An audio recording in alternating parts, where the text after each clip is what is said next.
Good evening, ladies and gentlemen. Welcome to this Berkeley County Board of Education meeting this Tuesday, March 12th, 2019. I call this meeting to order. I declare a quorum is present and the media has been notified. Is there a motion to approve the agenda? I make the motion. Second. There's a motion by Ms. Conder, a second by Mr. Ramsey to approve the agenda. Is there any discussion? Hearing none, we'll call the question. All in favor, please respond by saying aye. Aye. Opposed, nay. The ayes have it. We'll now move on to Agenda Item 1C, approval of the minutes for the regular meeting on February 26, 2019. Is there a motion? So moved. Second. There's a motion by Reverend Spann, a second by Mr. Ramsey to approve the minutes for the regular meeting on February 22, 2019. Is there any discussion? Hearing none, we'll call the question. All in favor, please respond by saying aye. Aye. Opposed, nay. The ayes have it. We'll now move on to the minutes. Agenda Item 1D, approval of minutes for the special called meeting from February 28, 2019. Is there a motion? So moved. Second. There's a motion by Reverend Spann, a second by Ms. Conder, to approve the special called meeting minutes for February 28, 2019. Is there any discussion? Hearing none, we'll call the question. All in favor, please respond by saying aye. Aye. Opposed, nay. The ayes have it. We'll now entertain a motion to enter into executive session. I move that we would enter into executive session. Second. There's a motion by Ms. Conder, a second by Mr. Ramsey to enter into executive session. The stated purpose of executive session is the discussion of pending employment matters and 2 student expulsion appeals. Is there any additional discussion? Hearing none, we'll call the question. All in favor, please respond by saying aye. Aye. Opposed, nay. We are in executive session.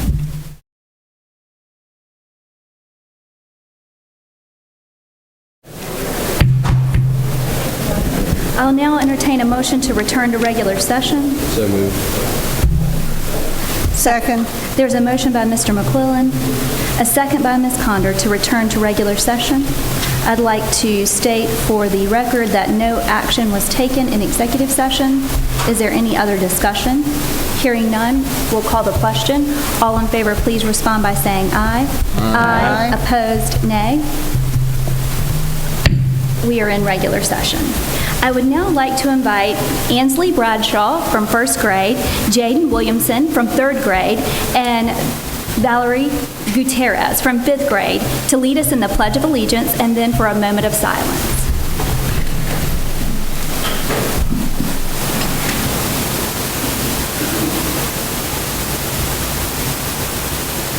I pledge allegiance to the flag of the United States of America and to the republic for which it stands, one nation, under God, indivisible, with liberty and justice for all.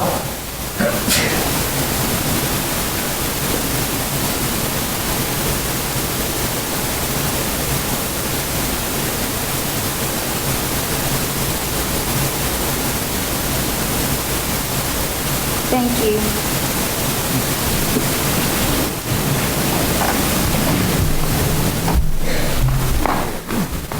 We'll now begin our Legacy Builders Special Recognition, the 2019 School Level Teachers of the Year.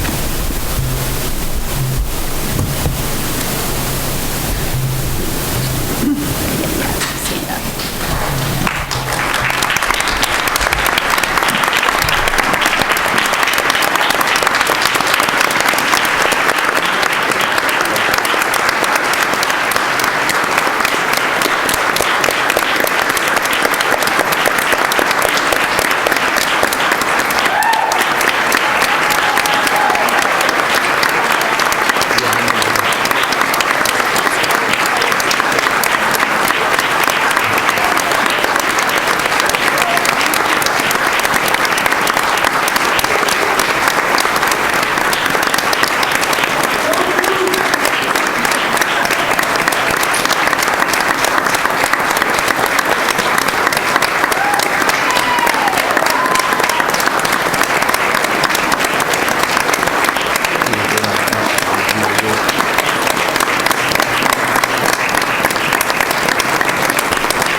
Please be seated, and now Dr. Kelly Wolf will be going to the podium.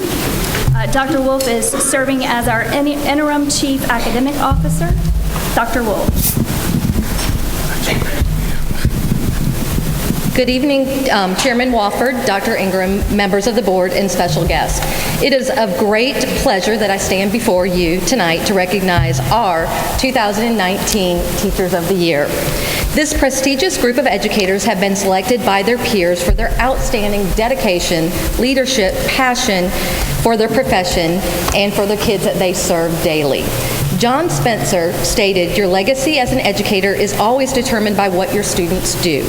You change the world by empowering your students to do the same." Congratulations to all the educators we honor this evening, and thank you for all that you do to inspire your children. At this time, I would like to ask the board and Dr. Ingram to please form a receiving line in the front.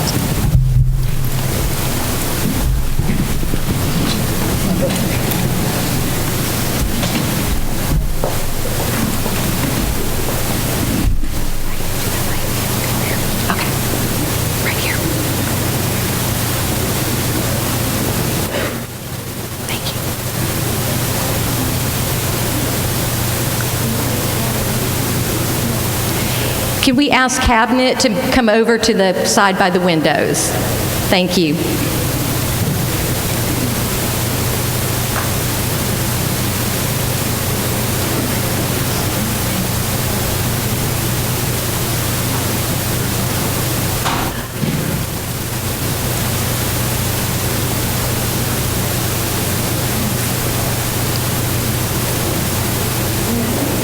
It is a great-looking group.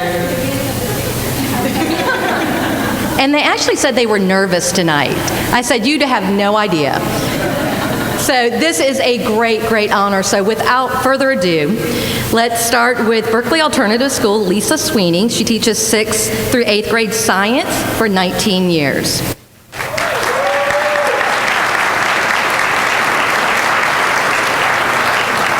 Berkeley County Middle College, Parker Ty, 11th and 12th grade social studies for 21 years.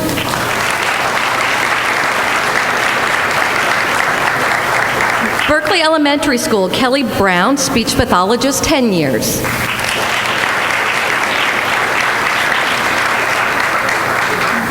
Berkeley High School, Jackie Klein, 9th through 12th Spanish for 12.5 years.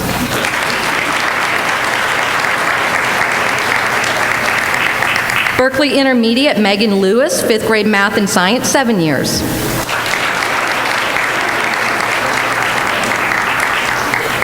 Berkeley Middle School, Dana Copeland, 6th grade science, 9 years.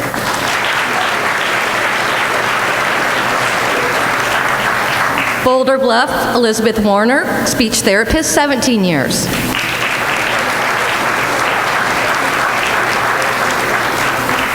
Bowens Corner Elementary, Anya Stevens, K-5, 10 years.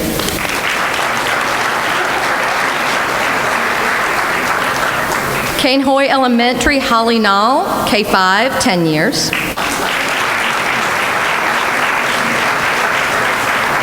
Cane Bay Elementary, Nicole Wilborn, 4th grade Math, Science, Social Studies, 13 years.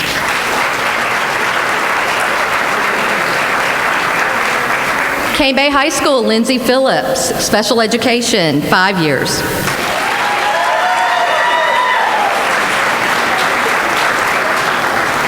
Cane Bay Middle School, Andrea Lemon, 8th grade Math, 9.5 years.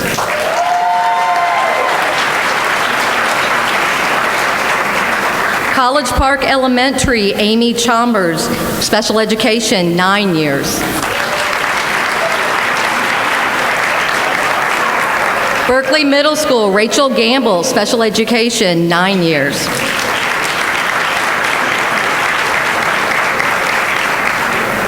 Cross Elementary, Tyler Bunting, Pre-K Child Development, 3 years.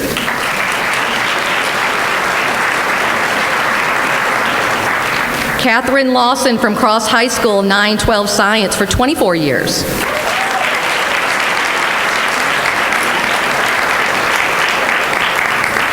Daniel Island, Amy Hardison, 7th grade World History, 17 years.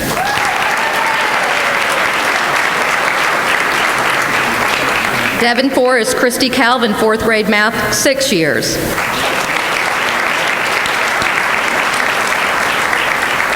Fox Bank Elementary Lindsay Stroud, 1st grade, 4 years.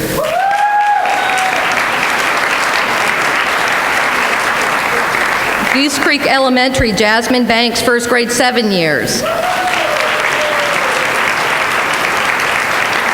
Goose Creek High School Crystal Bryant, 912 Business, 9 years. Bonner Elementary Christine Nadeau, K-5 Music, 5 years. Hanahan Elementary Michelle Stanford, School Counselor, 4 years.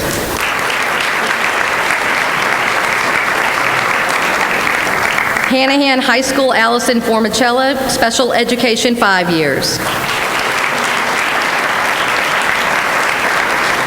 Hanahan Middle School Nicholas Buchholz, 7th grade ELA and Social Studies, 4 years. Howe Hall Ames Kim Steele, K-5 Dance, 16 years. J.K. Gordine Victoria Stratton, 5th grade ELA, 10 years. Macedonia Middle School Aaron Piazza, 6th grade Science, 7 years.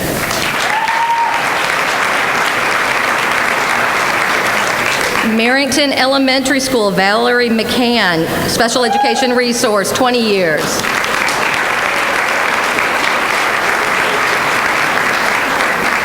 Marrington Middle, Chrissy Pfeiffer, 8th grade Pre-Algebra Science, 19 years.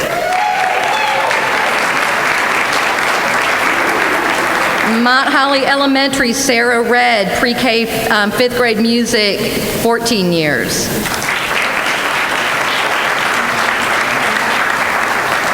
Nexton Elementary, Kimberly Walker, Special Education, 23 years. Philip Simmons Elementary, Colleen Bending, K-5, all 12 years.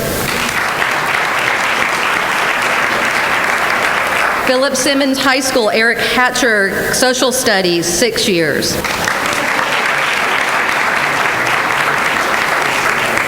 Philip Simmons Middle, Derek Classy, Band, 6 years. Sangaree Elementary, Caitlin Urbanic, 2nd grade, 6 years.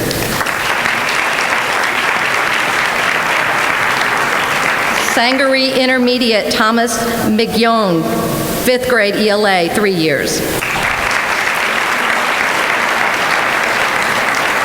Sangaree Middle, Tanya Friday, Special Education, 11 years.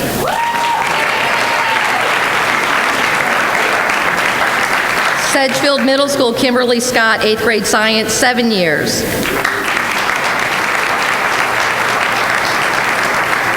St. Stephen Elementary, Sam Fullard Singleton, 2nd grade, 5 years. St. Stephen Middle, Kim Witherspoon, 6th grade Science, 7 years. Stratford High School, Annie Blankenship, Special Education, 5 years. Timberland High School, Matthew Crowder, 9th through 12th English, 5 years.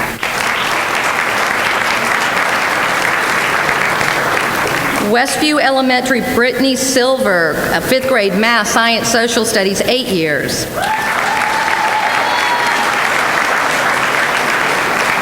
Westview Middle, Sarah Carpenter, 6th grade Science, 6 years.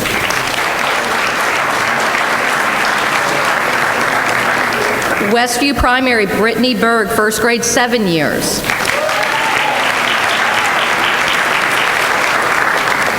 Whitesville Elementary, Madeline Elmore, Pre-K to 5th, 6.5 years.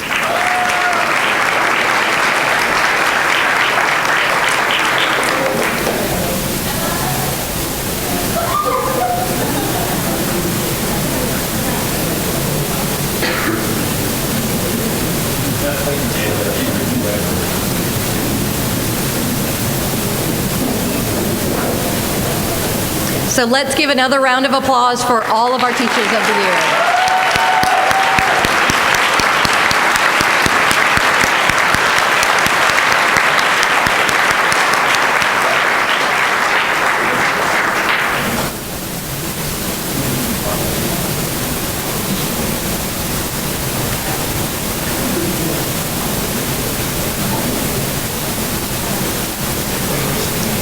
So at this time, we will announce the top 8 finalists for our next Berkeley County District Teacher of the Year. Each year, our district-level Teachers of the Year compete for district honors, which includes a rigorous process aligned to the State Teacher of the Year process. The screening committee met last Thursday to come to consensus on the top 8 after screening all of the applications. The top 8 will move on to the interview round with the selection committee this coming Thursday. The final 3 will then be announced at the Teacher Forum induction ceremony on March 22nd, and the next Teacher of the Year announced at the annual breakfast hosted by Trident Tech on April 23rd. If your name is called, please return to the front and remain standing until all 8 have been revealed. Again, congratulations to all. You are all winners.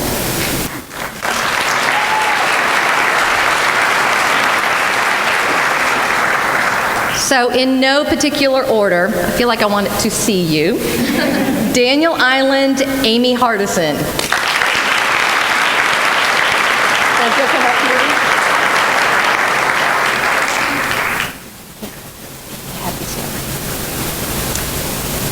Next in elementary, Kimberly Walker.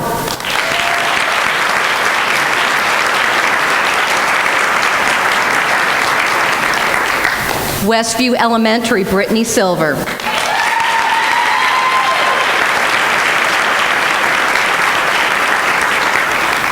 Merrington Middle, Chrissy Pfeiffer.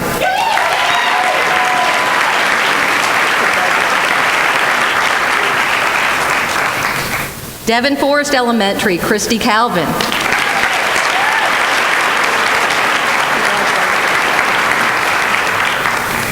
Sangaree Intermediate, Thomas McYone.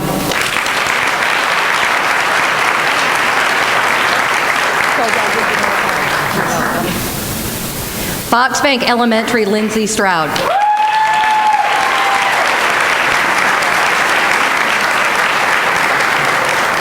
And Mount Holly Elementary, Sarah Red.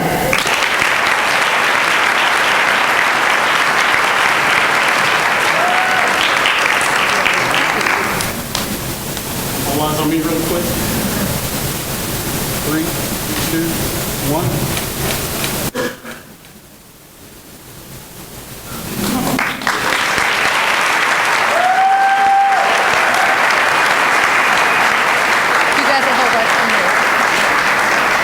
Picture.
There you go. There you go. Perfect. 3, 2, 1.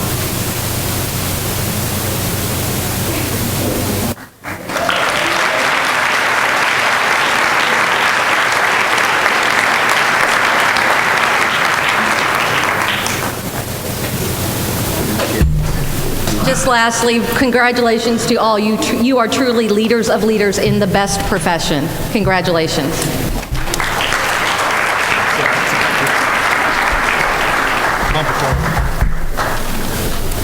I say it every year, but this is truly my favorite meeting of the year.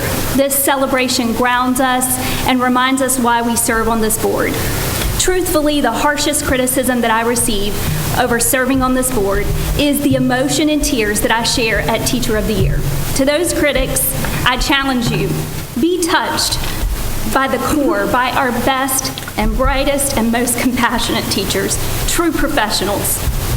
In this group, I have personal friends, my child's teacher, and many, many brilliant teachers who I'll get to meet and celebrate over the next year or 2 years, possibly, as you serve on Teacher Forum. So if you can celebrate and thank these people who give their heart and soul to other people's children without a lump in your throat or a tear in your eye, maybe you don't know what they give, but I do. I know what they give my child and many, many others. I cry every time, so we'll just face it, because it touches my heart. We thank you, we congratulate you, we share in your joy. They're not tears of sadness, but tears of joy and thankfulness, because we do know what you give. For without you, there is no public education. Thank you so much.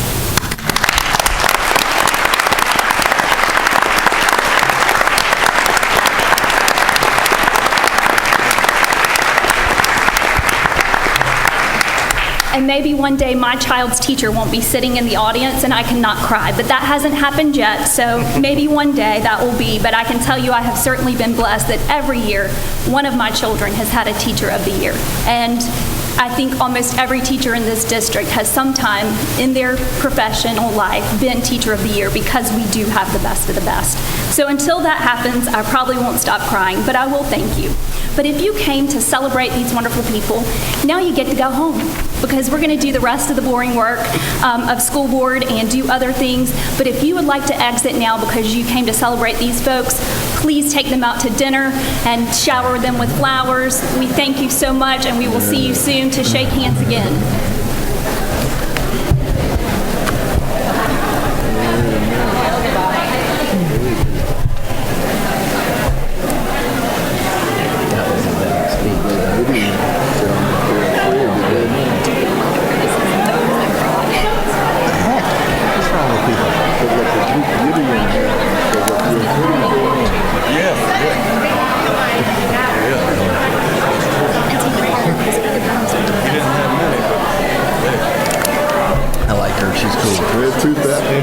Kelly Brown, Don's wife, right now.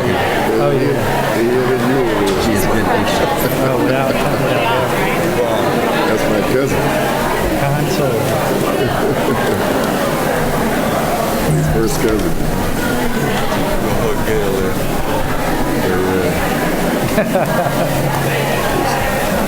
No doubt. No doubt. Bring Terry. I say we just know every year. And we up front. Make her part, especially what I contributed to Man, they could this audience cleared straight out of here. hey, you see Chris? Where's Chris? Oh.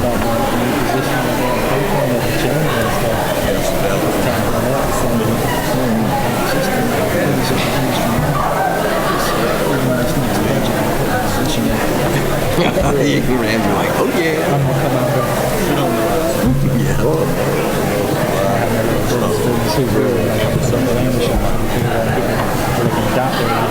Take about 10 pounds off. Do some biceps. Yeah. So she was happy to go back to school. She's still got kids. Tiny redhead. She is very unbelievable, but not baggy. Her husband is a husband, like also lots of kids thinking they're not like rigid, lecturing. We'll now move on to citizen comments. In order to conduct the meeting in an orderly and efficient manner, we ask that you honor the following guidelines. Stakeholder comments are welcomed and encouraged. However, the board will not take immediate action on public comments at this meeting. Any person wishing to address the board must register prior to the meeting. Comments must be regarding programs, policies, or procedures. Comments regarding complaints against employees other than district-level executives or references to students other than the child of the speaker will not be heard heard in public session. Groups addressing the same topic should select one speaker. Comments will be limited to 3 minutes per speaker. The board chair reserves the right to allot additional time or halt public comments that do not adhere to the guidelines. I'd like to invite Christy Pitchford to the podium. Would like to make a plea to vote for option B because C does not include our area.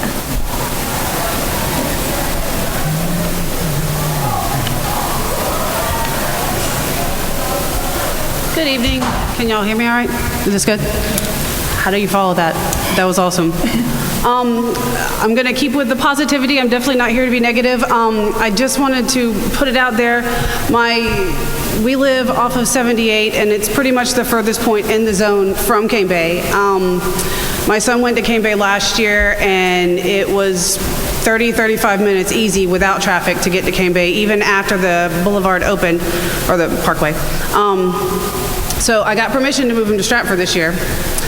In morning rush hour traffic, it takes me 12 minutes to get to school. It has been almost life-changing just being able to get to the school easier and faster. It's more in our area, and trying to give you guys good reasons. The buses would cost less money in gas and upkeep if you could drive them to Stratford instead of driving all the way to Cane Bay. He was late pretty much every day last year to school when he rode the bus. He started every day discombobulated. It did not help him out. And his friend who lives down the street now is also late to school a lot because, again, we're far, far away. It's done miracles for him to be able to get to school and be fresh and ready to go on time, just in his behavior and personality. I've also talked to the other people in my neighborhood. Everybody is cool. They really don't care either way where we go. But it seems kind of inevitable that Cane Bay and Nixon are going to keep growing. You guys all know that already, and at some point it seems like we're gonna have to go to Cane Bay anyway, and we're such an inconsequential little group. I think there's maybe 100 in your numbers, the difference when you change it, and I don't see how that could make that much of a difference. So I'm just begging and pleading for you to vote for option B. This was something I've been praying for the whole year, so when I heard it, I was like, yes! And when you had the first option out, I was the only person pushing for this. I went to the board meeting. I tried to tell people, I've been on the Sangaree page, talking about how, no, this is good. Smaller class sizes, it's closer, it's better.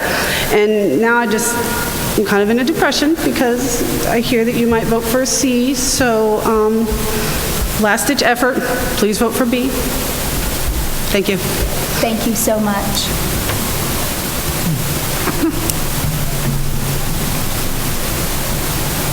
Read the main carried motion first for the application. We'll now move on to agenda item 6A, action as required from executive session. We'll start with the HR. Yes, Madam Chairman, I'd like to make a motion to accept the recommendation of the administration to approve 59 additional teacher allocations for the 2019-2020 school year to ensure all students have a highly certified teacher. Second.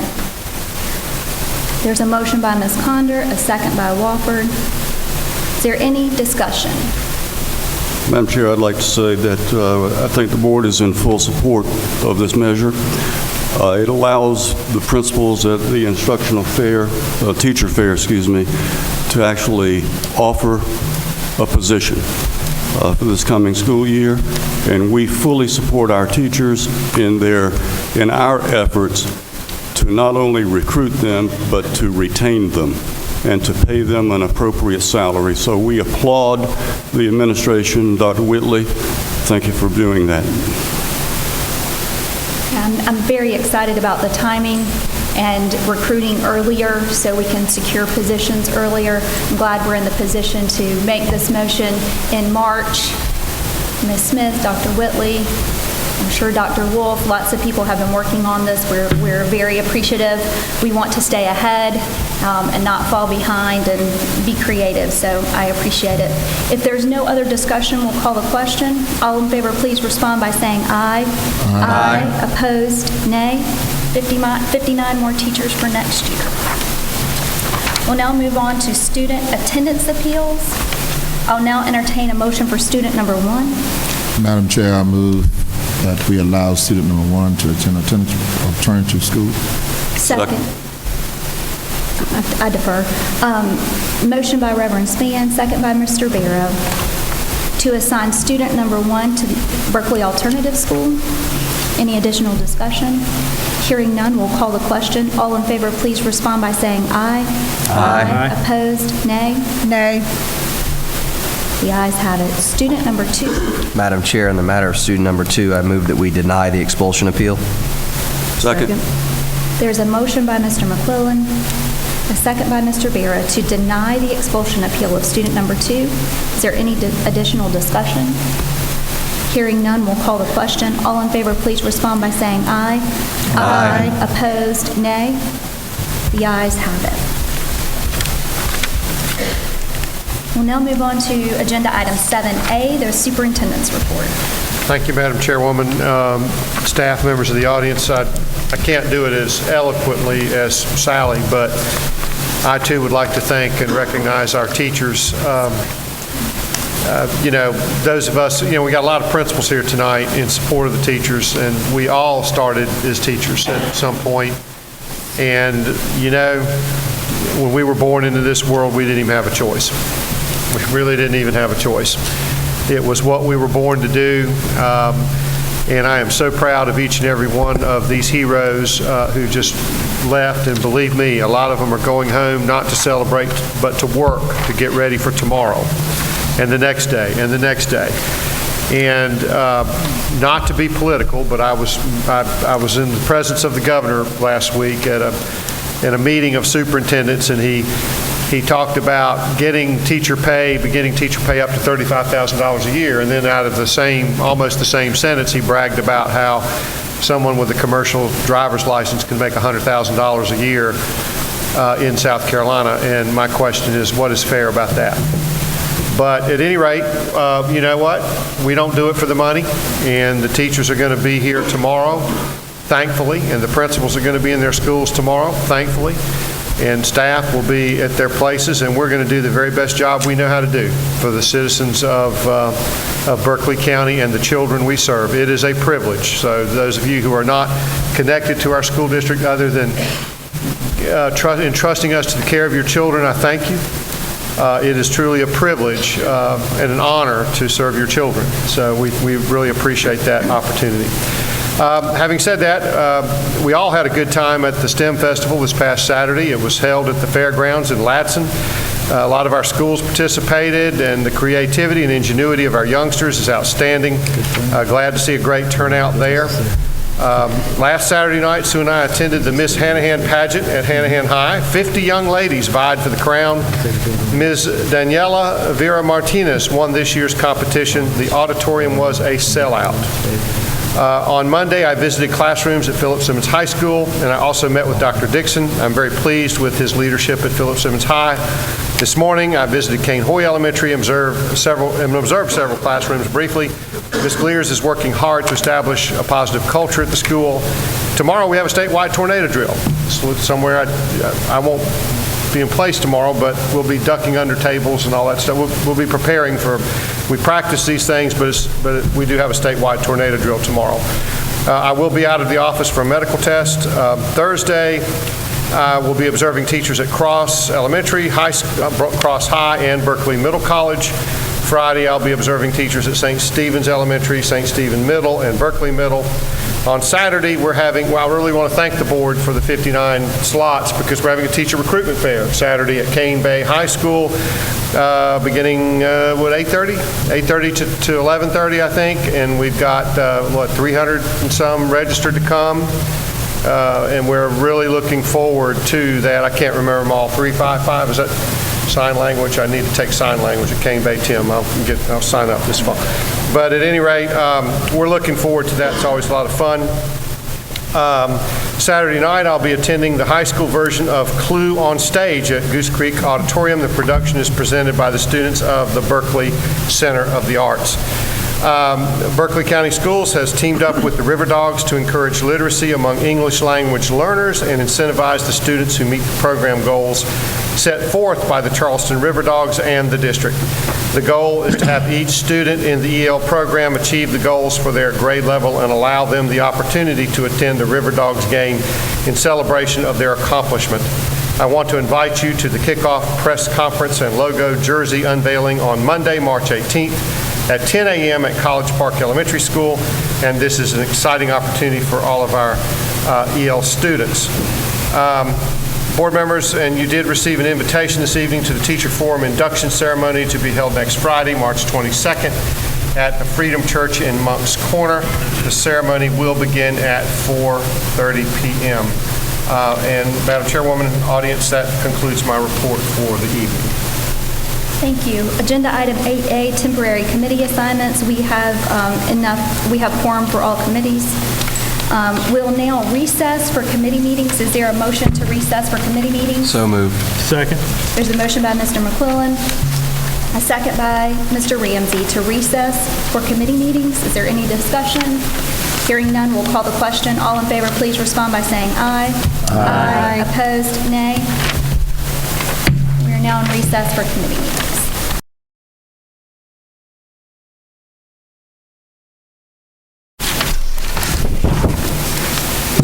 Academics and Innovation. Madam Chairman, I'm calling the Committee on Academics and Innovation to order. I declare there is a quorum of committee members present, and note that the media has been given proper notice pursuant to the Freedom of Information Act. The first agenda item is the Head Start Budget Expenditures Report for January 2019, the Head Start Credit Card Report for January 2019, and prospective new hires. I'd like to make a motion to approve the Head Start Budget Expenditure Report for January 2019, the Head Start Credit Report for January 19, and prospective new hires. Second.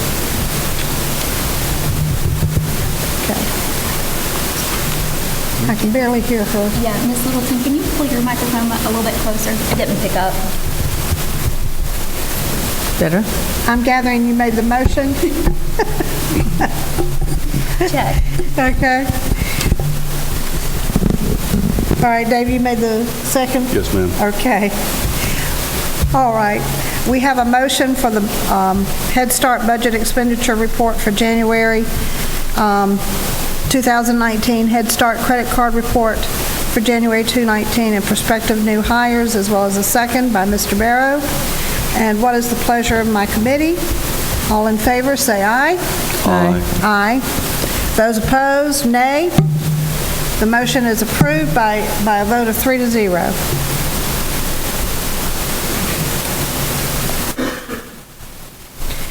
Our second agenda item is the 2019-2020 Berkeley County School District adoptions of state textbooks. Dr. Kelly Wolf, you're recognized. Make a motion to approve the committee recommended books selected by the teachers for each high school as presented. Well, we need to hear what Kelly's got Thank you, to say. Chairwoman Condor. I would like to recognize Dr. McLaren to address the next 4 items. Okay.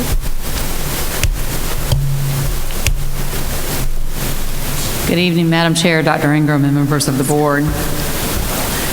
For textbooks adoptions, the State Department selects textbooks that we can choose from each year. We gather committees of teachers to look at those textbooks, see how they align with our curriculum and with our UPOs, and then they select textbooks that we recommend to the board. This year, the large textbook adoptions are some CTE classes and the math textbooks for high school. So at this time, our recommendation is that the committee approve the books selected by teachers from each high school as presented. Thank you. All right. Do I hear a motion? Yeah, I make a motion to approve the committee recommended books selected by teachers for each high school as presented. Second. Any discussion? I have a discussion. I'm pleased, okay, that we've selected these particular textbooks, and on this list, I don't have any objections at this time, but we're going to see what they come out with on the next review for some of the textbooks. When do they come out with a review for the social studies and social sciences? Do you know? Those are rank ordered by the State Department each year. We find out usually in February which books they think they're going to be able to possibly fund and look at for the upcoming year. Okay. And all of these textbooks are available for public purview in the boardroom, not this room, but in the boardroom, and for the next few weeks. And I will, Ms. Kelly's not here to ask the question, but I will reassure you that all of these books, except one, the mechatronics book, are available electronically for students and have resources. Mechatronics is so specialized that there just isn't one that has an online version to it. Right, right. Okay. Okay, thank you. I have a motion and a second. All in favor? Aye. Say aye. Aye. Aye. Those opposed, say no, nay. The ayes carry. Or the ayes have it, and the motion carries. The third agenda item is the new innovative course, Human Body Systems. Dr. McLaren, you are recognized. Yes, ma'am. Human Body Systems is a current course that we teach and is a state-adopted course. Also, a state-adopted course is Human Anatomy and Physiology. These two curricula are almost identical. Human Anatomy and Physiology is a science course and can count as a lab science for graduation.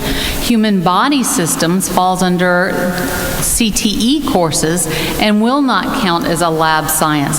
We have written this innovative application to go toward the State Department, if approved, to try to acknowledge the similarity in the curricula and ask them to also recognize human body systems as a lab science to the benefit of our students. So at this time, we ask that you approve the proposed innovative course as provided. All in favor? Oh, I'm sorry, is there a motion?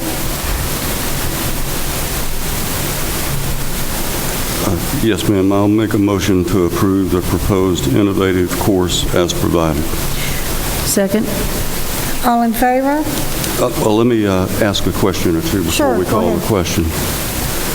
Dr. McLaren, it looks like we're going to have two of the high schools teaching this course? Yes, sir. Those are the two high schools that currently teach it, and we have to provide the teacher information with it, which is why those are the ones listed for now.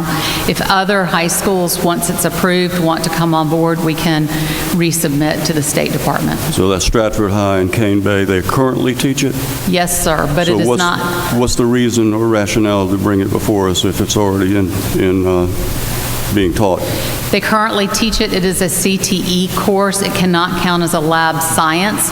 The reason we are putting forth the innovative course request to the State Department is to ask them to count it as a lab science, which will help our graduating seniors. One other question. On this State Department document that was filled in, it talks about, and I don't see how it would affect this course, was marching band. What is that about? The innovative course application is a generic application. When marching band was put in as a possibility for PE last year, I brought that to you all as well. And you only have to fill that section out about marching band if you're asking for it as an innovative course. We were actually ahead of the rest of the state on that. It was approved, and everybody else used our application to get it approved in their counties. So this isn't really applicable to what we're approving tonight? Correct. All we're approving tonight is the human body systems as a lab science request. Okay, thank you. So just to clarify, it's fulfilling the requirements of two individual programs. Yes, ma'am. Okay. All in favor? Aye. Those opposed? The ayes have it. The motion carries.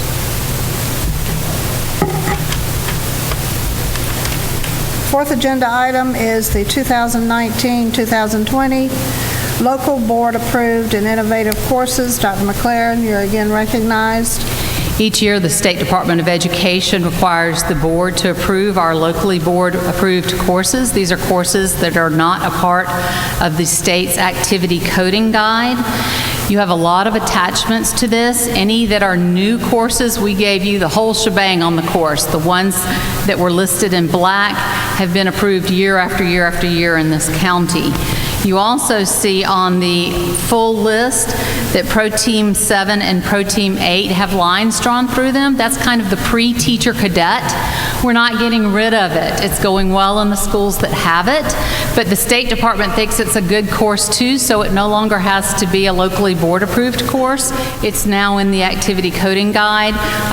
The number that's crossed out is the state number it now has to show you that that's why it's coming off this list.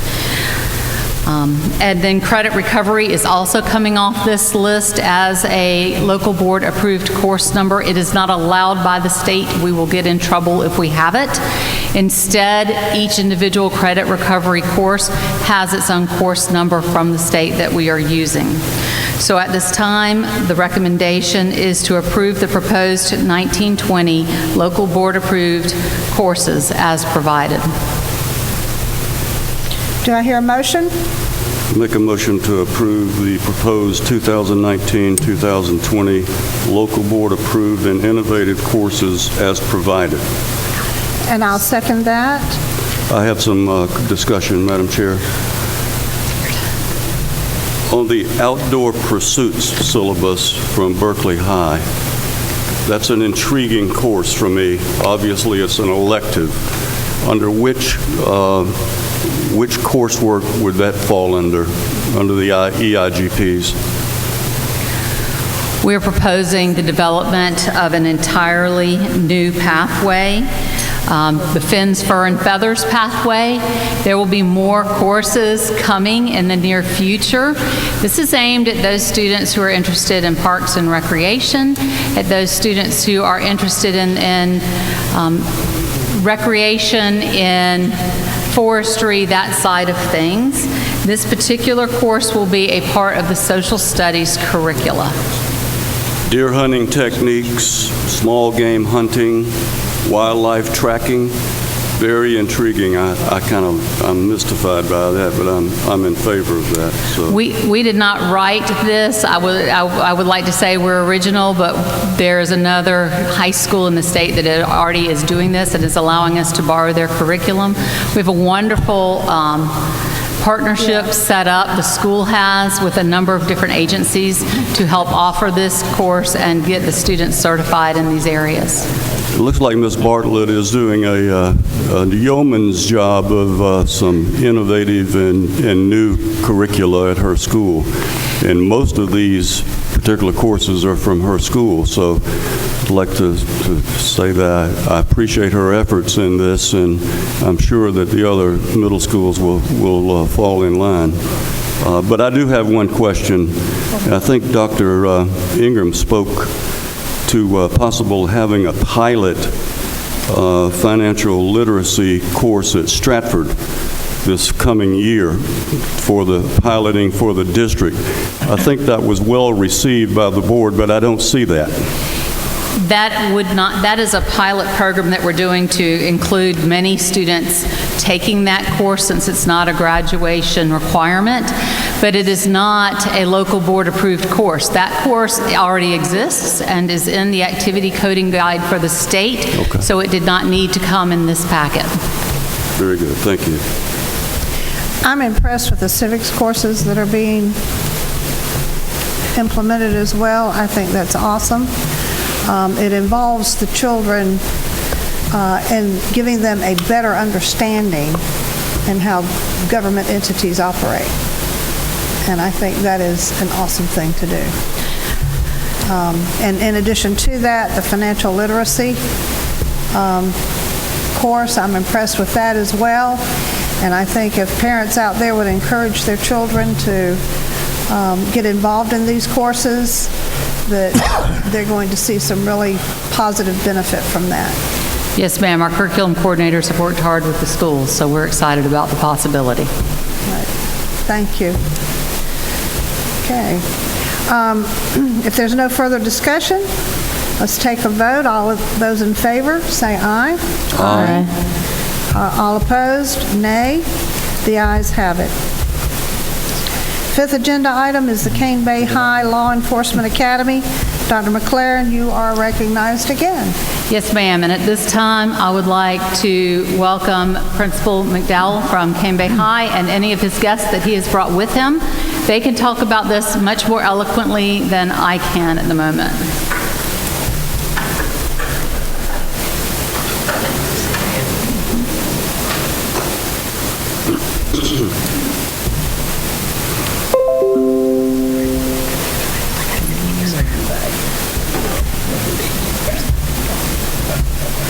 Well, good evening, Madam Chair, Dr. Ingram, the board.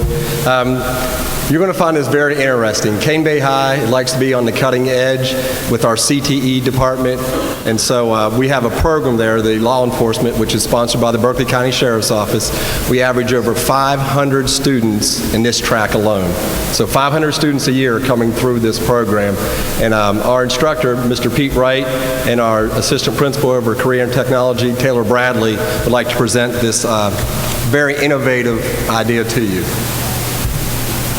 Thank you, Mr. McDowell. Madam Chair, members of the board, Dr. Ingram.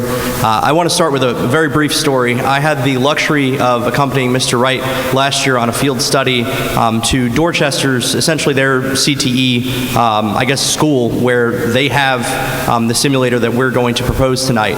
And when we went, it was one of the most incredible things as an educator that I'd ever seen, the level of participation by the students. And on the bus ride back, I said, Pete, why don't we have this, and how can we do this? And he said to me, well, why don't we have this? Can we do this?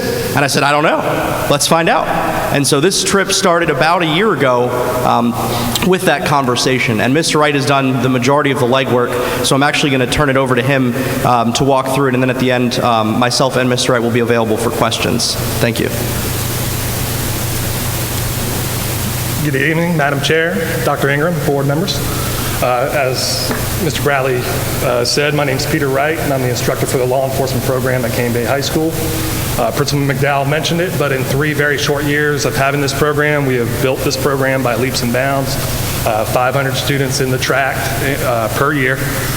With that, we have this need for a firearm simulator. The simulator that we are proposing is the TI Training Corps Use of Force Simulator, which is used by the majority of law enforcement agencies in the state of South Carolina and all over the United States. Currently, North Charleston High School and the Dorchester County Career and Technology Center currently have the simulator in place. Obviously, with a system of this nature comes some questions. So having foreseen potential questions on the system, we decided to sit down with our business partner, the Berkeley County Sheriff's Office. We also consulted with Tim Knight and his staff from Berkeley County School District Security, and in an attempt to address any concerns that may come up as a result of implementing the system. Here's some basic information about the system itself. Use of Force Simulator with standard features, all metal slides, CERT training device, 2 of those, X26 training taser, TL self-paced software, the firing line marksmanship program, and training room system software, receiver, and keypads. With the system, some of the concerns that we foresee that could be a question as it relates to the system is, first, will the students be handling real firearms? And the answer to that unequivocally is no. At no point will any student in our program actually handle a working firearm.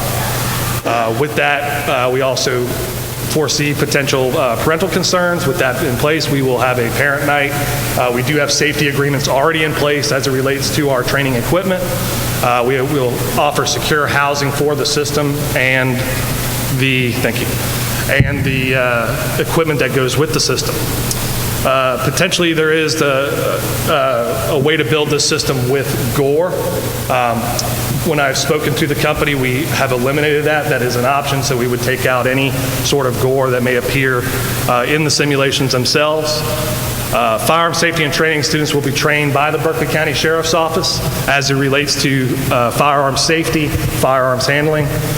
Any questions that we might have or the board may have as a regard in reference to that, I would defer those questions to Captain Bobby Schuler with the Berkeley County Sheriff's Office, who is present with us tonight, who will be able to answer any firearms-related questions. Benefits of the simulator. All law enforcement academy classes would be able to utilize this system. The youth court program would also be able to build fictional cases based on the scenarios that are embedded. With this system comes 800 embedded scenarios, and each of those scenarios has a minimum of 3 potential outcomes. One of our main focuses with this is soft skills. This is an interactive system that discourages the use of lethal force, so we absolutely positively don't want to have the students simulating lethal force unless absolutely necessary. We would much rather they use good verbal commands, and with that we will obviously encourage verbal interaction by the students. School and district safety would certainly benefit from a program of this nature. Having the system in place makes the school and the district a safer place. Opportunity to train district personnel on active situations at schools. It would allow us to offer advanced training for our school resource officers, teaching them to better deal with school-related situations. Making the system available to local law enforcement agencies not only helps in their training, but also increases law enforcement presence on the campus. So as we continue to use the system, we would invite in local law enforcement agencies, and their presence alone on campus would make it a safer place. Again, if there were any questions related to the benefits of the simulator, how it may benefit Berkeley County and the school district, not just Cane Bay High School, I would defer those questions to Tim Knight, the Director of Security for Berkeley County Schools. As it relates to fiscal questions, I'm going to defer back to Taylor Bradley, and I appreciate your consideration. Thank you. Thank you, Mr. Wright. So obviously there is a cost consideration with the simulator. Thankfully, when we began discussing the simulator, I immediately went to our CTE department, and they had the forethought enough to include this in their request for Perkins funding. So in fact, should we receive approval, there is already money, all of the money, based on the current configuration that we have set aside in the Perkins grant for this school year to cover the cost of the simulator. In addition to that, we would be housing the simulator in a trailer right outside of the campus. This is actually for safety reasons as well. There are verbal commands being issued in regards to using the simulator, and you don't want people yelling in your building, police drop the gun, and so we put it in a trailer right outside as another consideration. And that trailer has also been secured when we confirmed that with Mr. Thomas. And so we do have that available as well. So that concludes the presentation regarding the simulator. There is a brief video if you would like to see the simulator in action. It's about a minute long. Yes. Okay.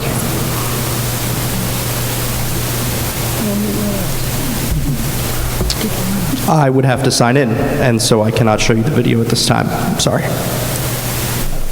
I was going to bet we filtered that. Don't we, Diane? We filtered that. It's a really great video, and if I could sign into Google, I would be able to, but unfortunately, I can't, so. Okay. I'll make it available to you after the meeting so we can observe it. Thank you. You said the trailer would be off campus?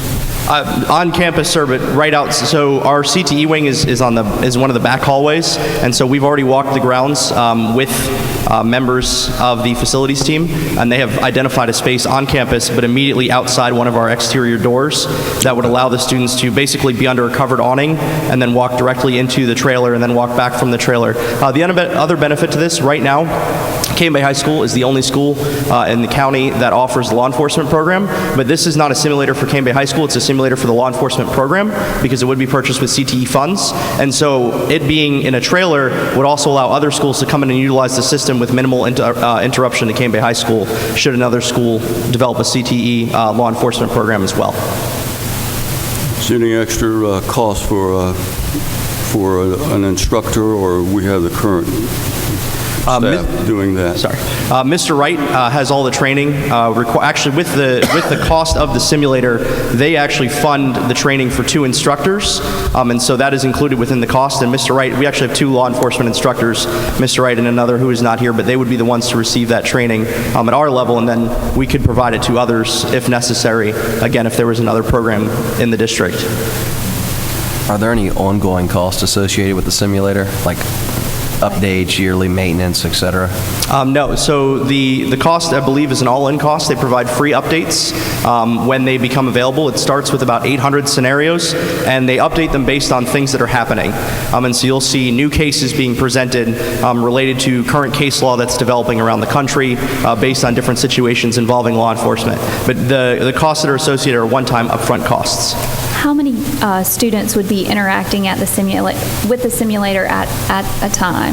So when we went to the Dorchester facility, we were able to, you operate in pairs, so there's 2 students at a time, and within a class period you can get through an entire class. But it's important to note that just because the 2 are interacting, there's also the opportunity between scenarios for the teacher, and I observed Mr. Wright do this, was this a good shoot, or did they use good verbal commands? And so there's that back and forth. So even though there's only 2 people actively participating at a time, there's that constant back and forth and discussion in between scenarios. So it's truly an active classroom experience. Who was selected for the program? I'm sorry. Who was selected for the program, and are there some prerequisites? So the individuals who would be involved in the program are the students that are currently enrolled in our law enforcement pathway within the CTE department. And so those would be students who would take the law enforcement classes, starting with Intro to Law Enforcement, and then 1 and 2, moving up from there. I'm glad to see that you're incorporating, or what's been incorporated into the course, are the soft skills. That's very important because, I want our students to see that law enforcement is more than just somebody carrying a gun shooting at people. You've got to be a psychologist, you've got to be a counselor, you've got to be all of those things wrapped into one. And if you're not good at that, then 9 times out of 10, you're going to be using your gun. And I'd rather see that happen than a gun being used. And you're saying that there's significant coursework done prior to having access to the simulator? Yes, ma'am. So in law enforcement currently, our students receive firearm safety training. They also, they go through, and Mr. Wright can probably talk more about this than I can, but there's extensive training prior to them even stepping foot in this system. And to go back to what was said earlier, one of the things that I love about this system is it's essentially what you would call a choose your own adventure. So based on the way that the student responds to the scenario, you get to pick the actions that progress. So if the student if they use their appropriate training, it should almost never end in a situation where lethal force is needed. Again, those scenarios are reviewed prior to students ever having access to the simulator. Are you saying they have to complete your law enforcement training 1 and 2 before they enter this program? No, sir. This would be a part of those programs. We have discussed and debated whether or not our Intro to Law Enforcement students would be able to use the simulator, and that's something we're currently considering. But our Law Enforcement 1 and 2 students having the training from Intro to Law Enforcement would definitely be able to go in and use that simulator, again, with the firearm safety training and everything that goes around with it.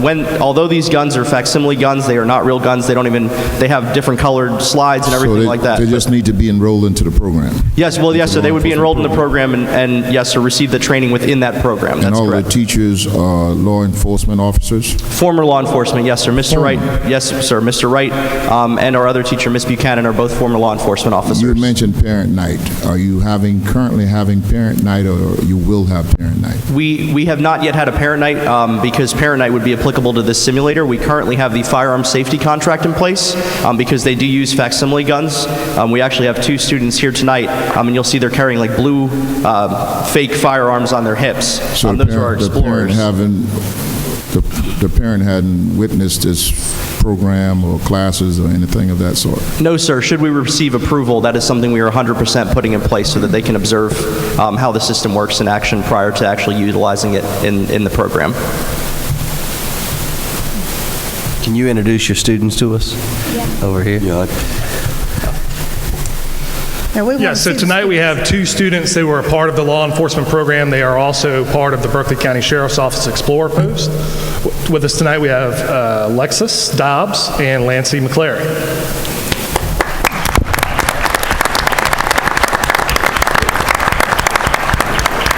And as you can see, we had them come equipped tonight, so you can see that we are actively training with the simulated equipment that law enforcement uses. There is a lot of oversight to that. With our business partner, we constantly have the sheriff's office in and out of the classroom, so they help us to have the oversight we need to this type of material. Do you have a uniform day like the JROTC kids, like one day a week? Do they have the uniforms on? No, sir. So that is something that we had intended on doing, but the program grew so rapidly that we couldn't keep up with the demand. So that is something that we would potentially do in the future, likely with our level 2 students. Right. But at this time, we just haven't done it yet. Gotcha. Very impressive. Thank you. This is very impressive. Thank you very much. At this time, we'd like to recommend approval of the purchase and installation of a TI Training Corps Use of Force Simulator at Cane Bay High, contingent upon the identification of funding. Do I hear a motion? I'd like to make the said motion. Second. You're not on the committee. You're not on the committee. I'll second. You just were playing that simulator. You got so excited, didn't you, He's very Michael? excited, yeah. I just want to vote on it now. Okay, all in favor? Say aye. Aye. Those opposed? The ayes have it. The motion carries. Thank you. If I may, I would just like to remind the board and the audience that this is directly aligned to one of the board's commitments that they've worked so hard on, that Brian and Katie will be operationalizing. You know, they've gotten with some vendors to get your protocols and your commitments. And one of your commitments, as you'll recall, is the safety and security of staff and students, and this is directly aligned with that. And then as we get into portfolio budgeting a little later down the road, we'll be aligning our spending with the board's commitments. So the work that you did back with our consultants has not gone for naught. You know, our folks are listening. But I congratulate you as well. You've done a great job preparing. Thank you. Yeah, thank you for your excellent presentation.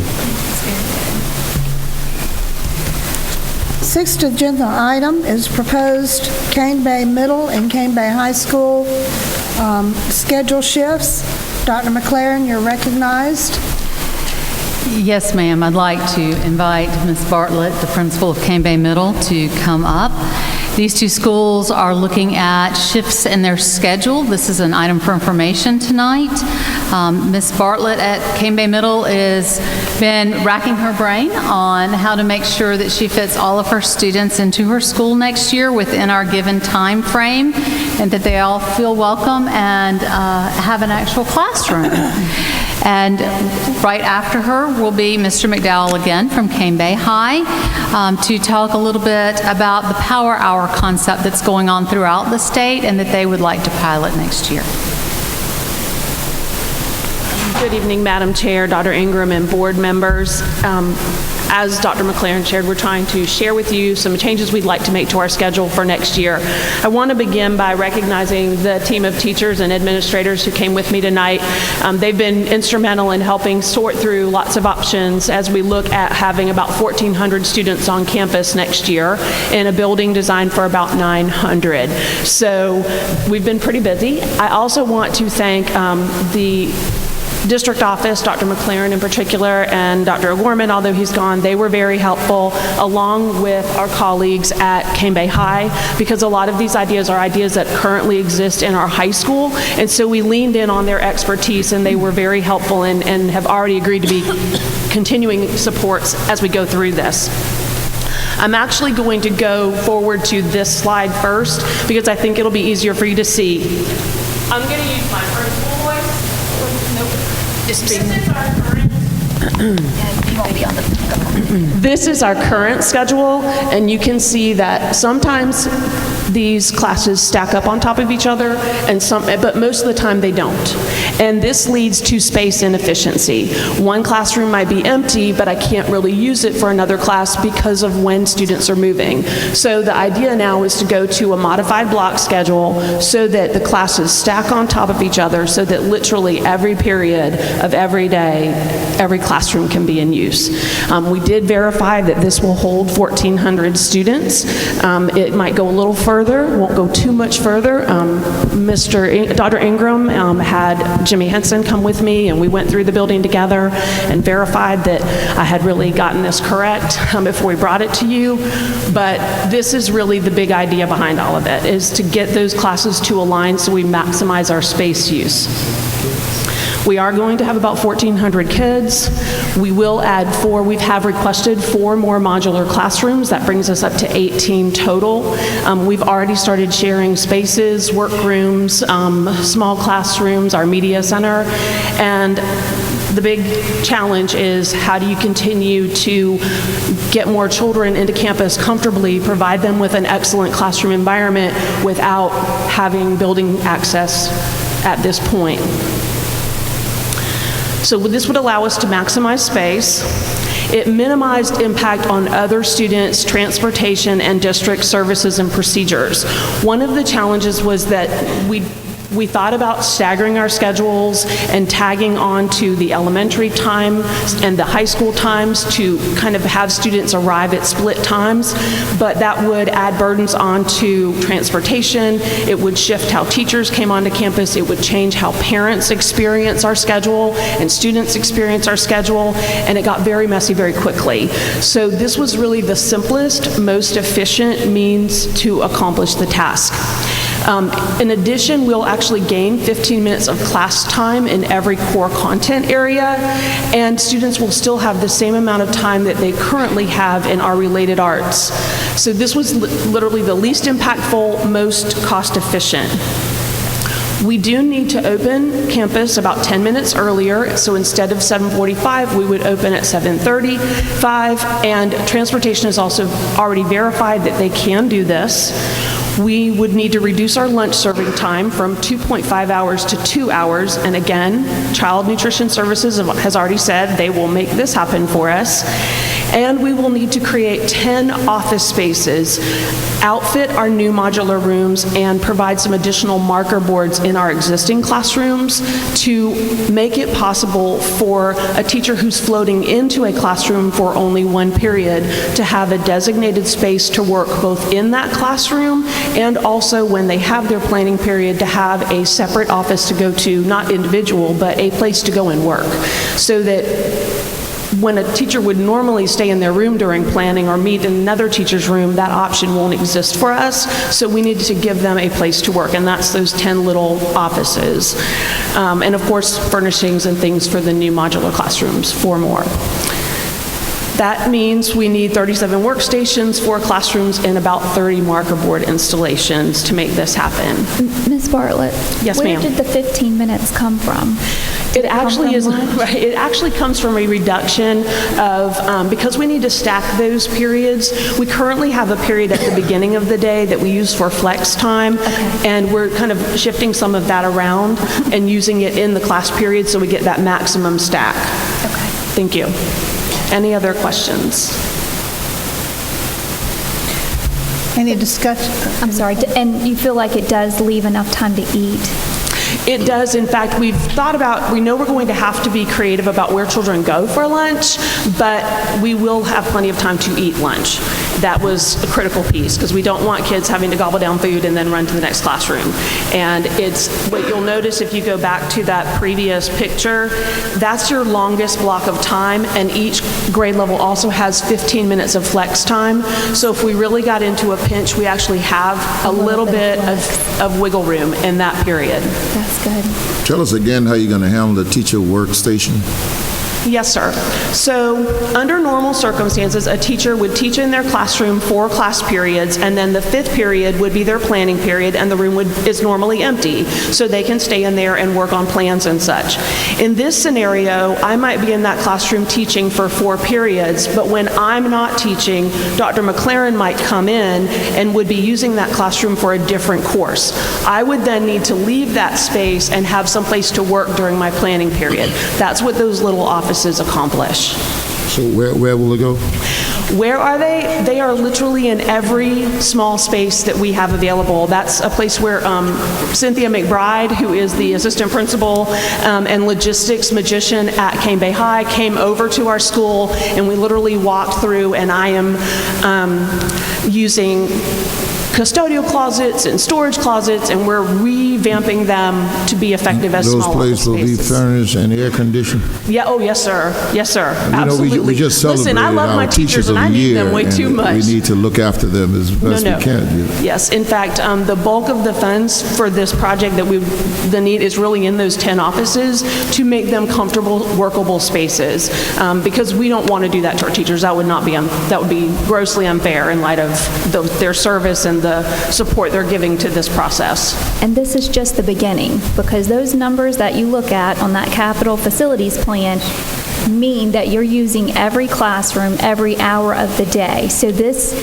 format and the success of this is something we will replicate many times over and shift our mindset to workrooms, to shared workrooms, because right now if a teacher has to float, it's offensive. Right. I mean, it's painful for us to float, but truthfully, we're growing so fast that there's got to be a shift in mindset. But I think if we do the workspace well, correct, and multiple whiteboards and ways that teachers can work together, I think we'll be more successful. But all those numbers that we see on the capital facilities plan means using every classroom every hour of the day. So that's why some places we think aren't full, but your principal would say they're full. It's because they think they're over full when teachers start floating. So this is very innovative and where lots of schools are going to have to go in the future. Well, and I will tell you again, Cane Bay High and the team at the district office have been phenomenal.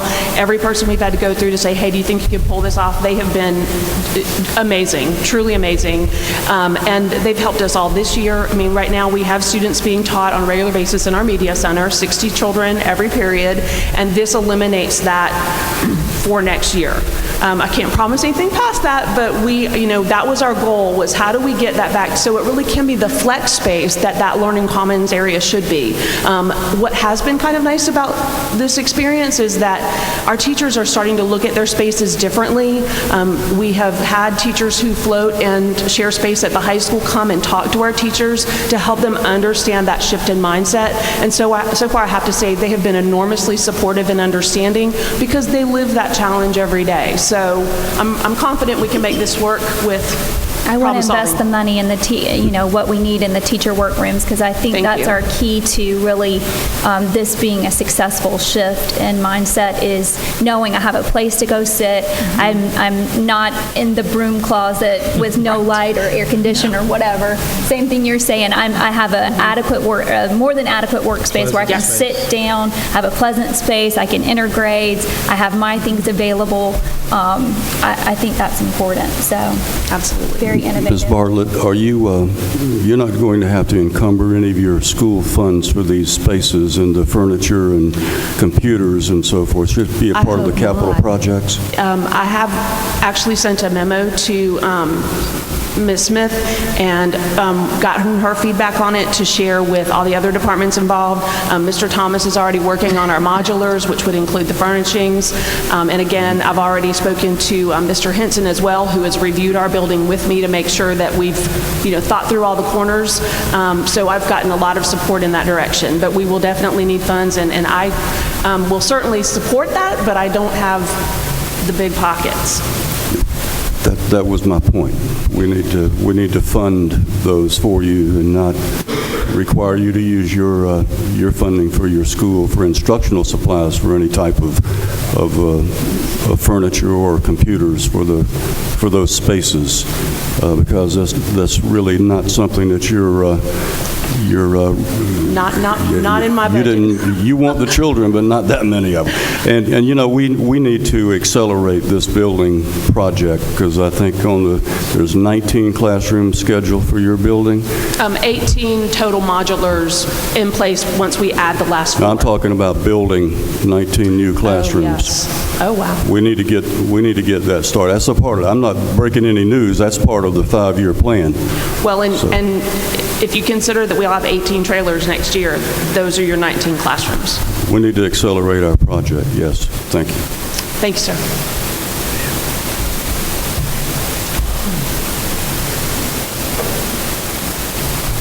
Well, good evening. Reverend Spann and Madam Chair, if you would like to talk to a floating teacher who has an office, he just happens to be coming up presenting. He went over, spoke to middle school, but Cane Bay High School has the office space is top-notch. It is extremely nice. Desk, lamps, refrigerator, coffee pot. I mean, it's nicer than the classroom. So just to give you, expand off this. But what we want to do is expand to something. Dr. Ingram, when he first came into the district, pitched this idea out, and it stuck with me. And, you know, we've talked about it. Ms. Farlow's my assistant principal, and Jesse Abrams, my teacher.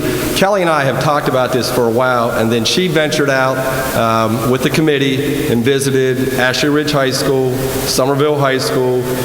We've spoken to Fort Dorchester High School. D2 has this program in place, and so when they cover this presentation, and I just heard Dr. Bartlett talk, we're going to feed these kids in 2 hours. Just hold tight for this presentation.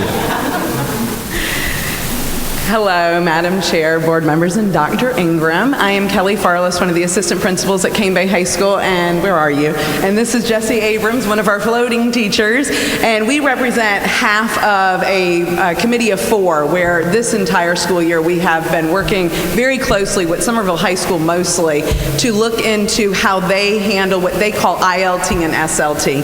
And so I want to talk to you about what is it. We're calling it one lunch because it's not actually an hour, and I'm a very big like verbiage kind of person, so it's not a true 60 minutes. It's a 50-minute period of time, a breaking point in the middle of the day that is, it's flex time. And so it offers an opportunity for student learning, and also while maintaining a positive culture for students.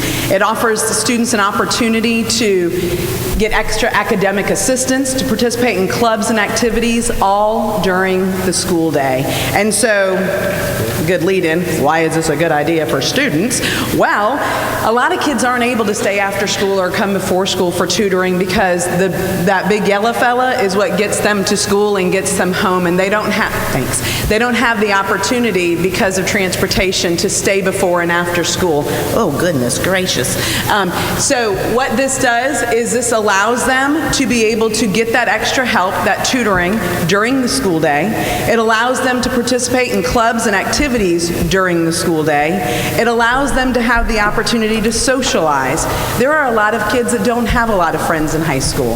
And so operating currently on a 3-lunch model, you might have one kid at first lunch and their only other friend is at third lunch. And so what do they do during lunch? They sit by themselves on the floor of the commons and they disappear into their phone or their Chromebook when they really would like to have that social opportunity. Having one lunch would allow our students to be able to go to their favorite teacher's classroom and sit in that room and eat their lunch and get some extra help from that teacher or just form a stronger bond with that teacher. And this falls right in with everything Dr. Pulowski, who has done an amazing job this year in teaching us about engaging with our students and strengthening our relationships with our students in order to have those achievements on the back end when they exit high school.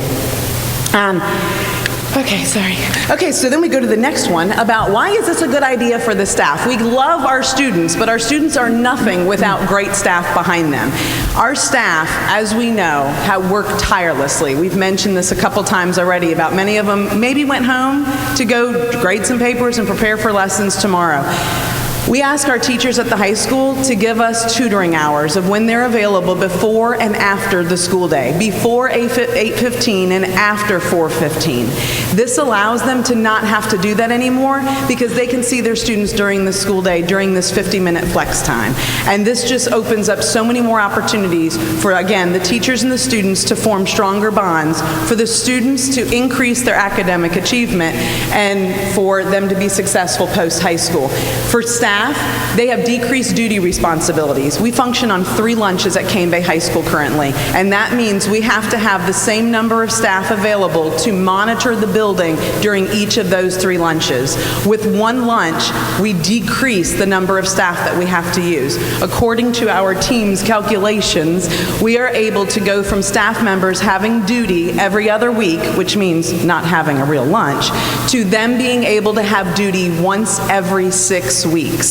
And it's those little perks that help teachers and keep teachers. Somebody had mentioned about retaining teachers. It's about getting them, but it's about keeping them as well. And these little things will help keep them. They don't have to leave an IEP with me at 4:15 because they got a student coming for tutoring.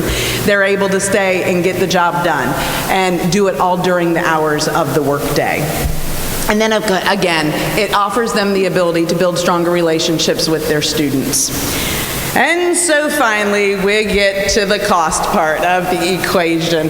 So we've, after a lot of discussion and talking with a local supplier, meeting with our cafeteria manager went with me for a second visit over to Somerville High School. We stayed for a couple hours so cafeteria manager to cafeteria manager could speak the same language, because it's not a language I speak, and to be able to understand. Our cafeteria manager shared that she feels strongly that we can do this with the same amount of staff that we currently have, which is exciting. One different thing, and we got to change our way of thinking, is that with 1 lunch, we can't bring all of our students through the cafeteria to eat. And so with that, we would purchase kiosks, such as you see in these little pictures here, and we would station them 4 kiosk stations in addition to our current cafeteria lines in 3 of our stairwells, our back stairwells, and then 1 in our senior pit. I don't know if you guys know what that is. It's an extra space within our cafeteria. If you guys are at our recruitment fair on Saturday, you will see it. And so by doing it this way, it helps to send the students out so they're not all boggled up at one time.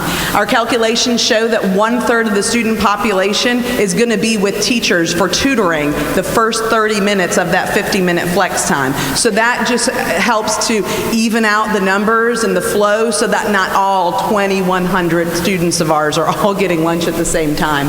So these are all the costs on this. This is stuff that will last us forever. Well, not forever, but it'll last us for a long time. We're not going to have to replenish these supplies year after year. It also incorporates extra garbage cans because kids are eating in classrooms. The campus is basically open. And so they're able to go, so we want to have extra garbage cans so that we maintain the cleanliness of our facility. That is all I have for you. Do you have anything to add? If you guys have any questions. Are the kiosks are self-serve? They would be run by 1 cafeteria manager, and a staff member would also be. Our administration is what we want at each kiosk station to just help manage the students. We've got one of them, the very bottom one is security fencing, and it's solid barriers to help form the lines for the kids. Something that was also recommended is that we place the kiosks under cameras to help us in case something happens. But observing the process at Somerville High School, it is very well run, and there's never a group of kids crowded around the kiosk and the lunch lady. The administrator on duty at that kiosk helps to refill from the bottom portion to the top portion as it goes down, but also to let kids know, okay, 2 more, you guys go ahead and get in line, so it doesn't get really, crowded. I'll say this is really very innovative, especially I have some nieces in high school. I think they eat at 1:30, 1:40. I mean, that's crazy talk. My lunch is at 1:55 to 2:25. If y'all made me wait until 1:40 to eat, it would be an ugly scene. I would be smuggling crackers in. But this is really a great community thought process to bring the whole school together as a community. I'm really impressed. I'm like, let's do this like let's do it everywhere. 7 other places. Well, we would be more than happy to pilot this so that we can work out some kinks and then help give our advice to others in the school district, most definitely. Now, the prices that Ms. Farless researched, obviously, I think came from Berlin's. Berlin's is who gave us. Gave us is obviously we would get it off the state contract where we purchase stuff for schools and all that. So what you're seeing is just from a local vendor, ballpark figure, trying to replicate what other schools have. Hilton Head is very successful doing this at their high school. They've been doing it for several years. I know Dr. Ingram talked about it in Darlington County and saw the success of it. But I think the key point of this is getting kids involved in clubs they would never be able to attend. Because they got to get on a bus, they come to school, and it's right at the bell, so there's really no interaction. Then the bell rings in the day, they're on the bus and back home. So there's a great population that does not get involved in anything at the high school. So here's an opportunity to build the relationships, the clubs. Nothing good to say. I mean, I think it'll fly. I really do. Somebody asked earlier, you think you could feed them all? But with the kiosks, you know, we walked that building. Where could we centrally locate this with traffic? And it was the back stairwell. So if you've been at Cane Bay High School, the stairwells are huge in the back portions of it. And we would set up just in the corner of it. It wouldn't block or impede any of the stairs itself, but there's room in there. So. Will the cafeteria provide all this food, or are we talking about outside vendors? No, it'd be all cafeteria. That's good. It's exciting. So who's going to foot the bill for it, Mr. McDowell? I'm hoping it works out in the budget, but if Mr. McDowell needs to kick in, Mr. McDowell is ready to roll up the sleeves and kick in. Have you discussed this at your high school breakouts? We brought it up, and I kind of got the little frowns going because they've never really, I don't think, researched it well enough. But we're going to present it to them. So it's kind of like a pilot, I think Ms. Farless said, perhaps. That would be a good starting point. So you're asking us for some money to do this? That would be correct, sir. Okay. That's what I thought. Not tonight, just when we do budget. Not tonight. This is for you to think about it, so soon when there's time to spend money, you'll remember. The idea allowed for excellent teacher-student relationship, but are you looking for the teachers to manage their own lunchtime? The teachers at this time, Ms. Farless, would like to speak for Jesse? Teachers having lunch. Well, currently we have lunch, like she said earlier, twice. Every other week we eat lunch on a duty. The idea here would be after we get done with the tutoring time, which would be like 30 minutes, then the teachers would be able to get lunch after that. So within that hour where you're working with the children? Yes, sir, within that 50 minutes after, yes, sir. I want to thank both groups of you of being so creative with your thinking to accommodate all these students. It sounds to me like a win-win-win situation. Students are going to win, teachers are going to win, and the district's going to win. Because students are going to win because it allows them the opportunity to get tutored during school time, in addition to being able to socialize, in addition to being able to join clubs. Teachers, it'll give them an opportunity to have a break from being the monitors in the lunchrooms, give them a much bigger break. District, it's going to give us an opportunity to help manage the growth issue a little bit more effectively. So I think it's a triple win. Thank you. Thank you all for your time tonight. Okay. After discussion, do I hear a motion? Madam Chair, I make a motion to approve the purchase and installation of TI Training Corporation. That's the force simulator. I don't see a motion on this. This was an item for information. I'm sorry. I was reading the wrong thing. That was for informational? Okay. I want you to budget for it. No. We are proposing that we accept the shifts. That's what I'm... Scheduled shifts? Yeah, scheduled shifts. Are there motions on? I don't have the motions for the academics committee. Making these shifts to a schedule is not something that has to be voted on. It was an item for information. Okay.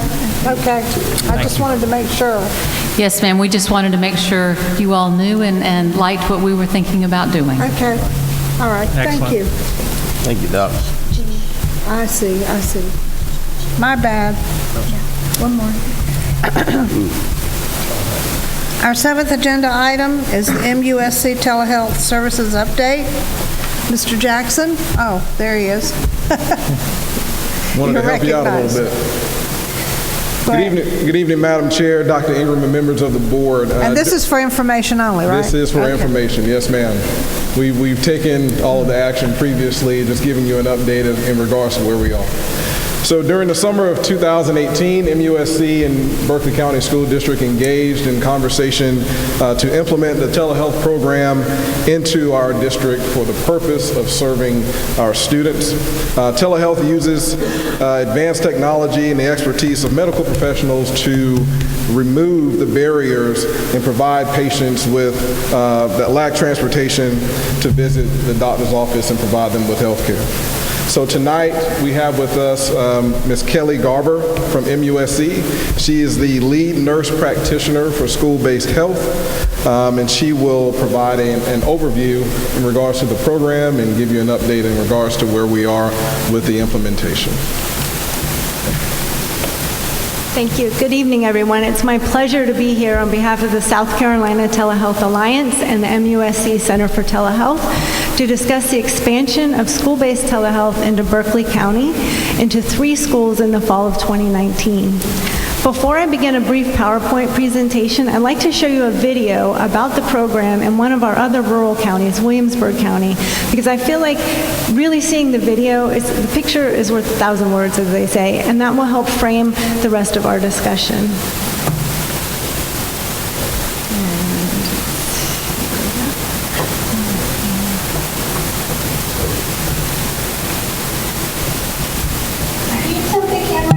It's very, very cool that we have like a doctor on the TV, like online. I feel like I'm video chatting with somebody famous.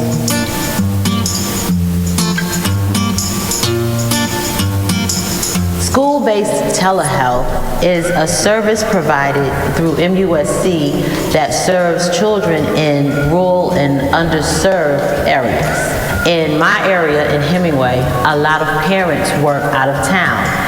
They work in Florence, they work on the beach, because Myrtle Beach is nearby and it's a large tourist area.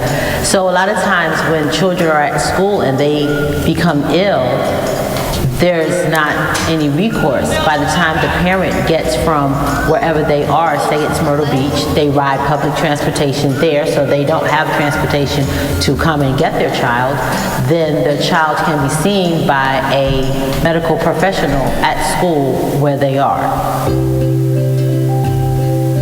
Whenever I get hurt or sick, the teachers send me to the nurse, and Miss Tina will check at it and see if I need a Band-Aid or call a parent. And if we need the telehealth machine, she'll set it up. The student will come in and for their visit, and I will sit them in front of the computer screen. Our medical professional, Kelly Garber, sees my kids, and we will connect through video, and video is a secure connection, and once we connect, Kelly can see us and we can see her. And there are different things. We have a stethoscope, and what I hear as I do the exam, Kelly hears also in real time. What I see during the exam, Kelly sees also in real time. And that way she's able to see and diagnose then and there. And also write the prescription, electronically send the prescription or call the prescription to their pharmacy, and all the parent has to do is pick the prescription up. It is just like an office visit, except for it's virtual. Yes, ma'am.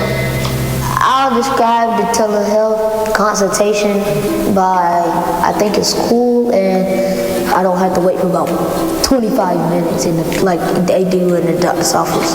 And it is better for my mom, so she doesn't have to come all the way to my school and take time off of her job.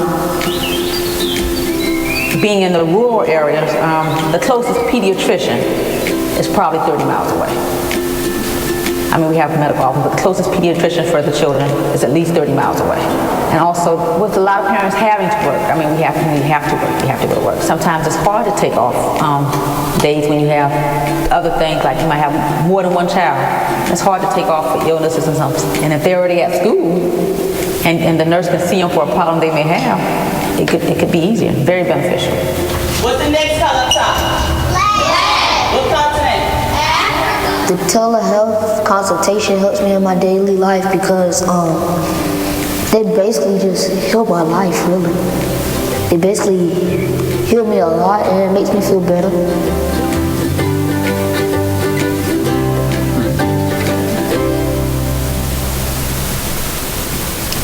I've seen that thousands of times and it makes me smile every time.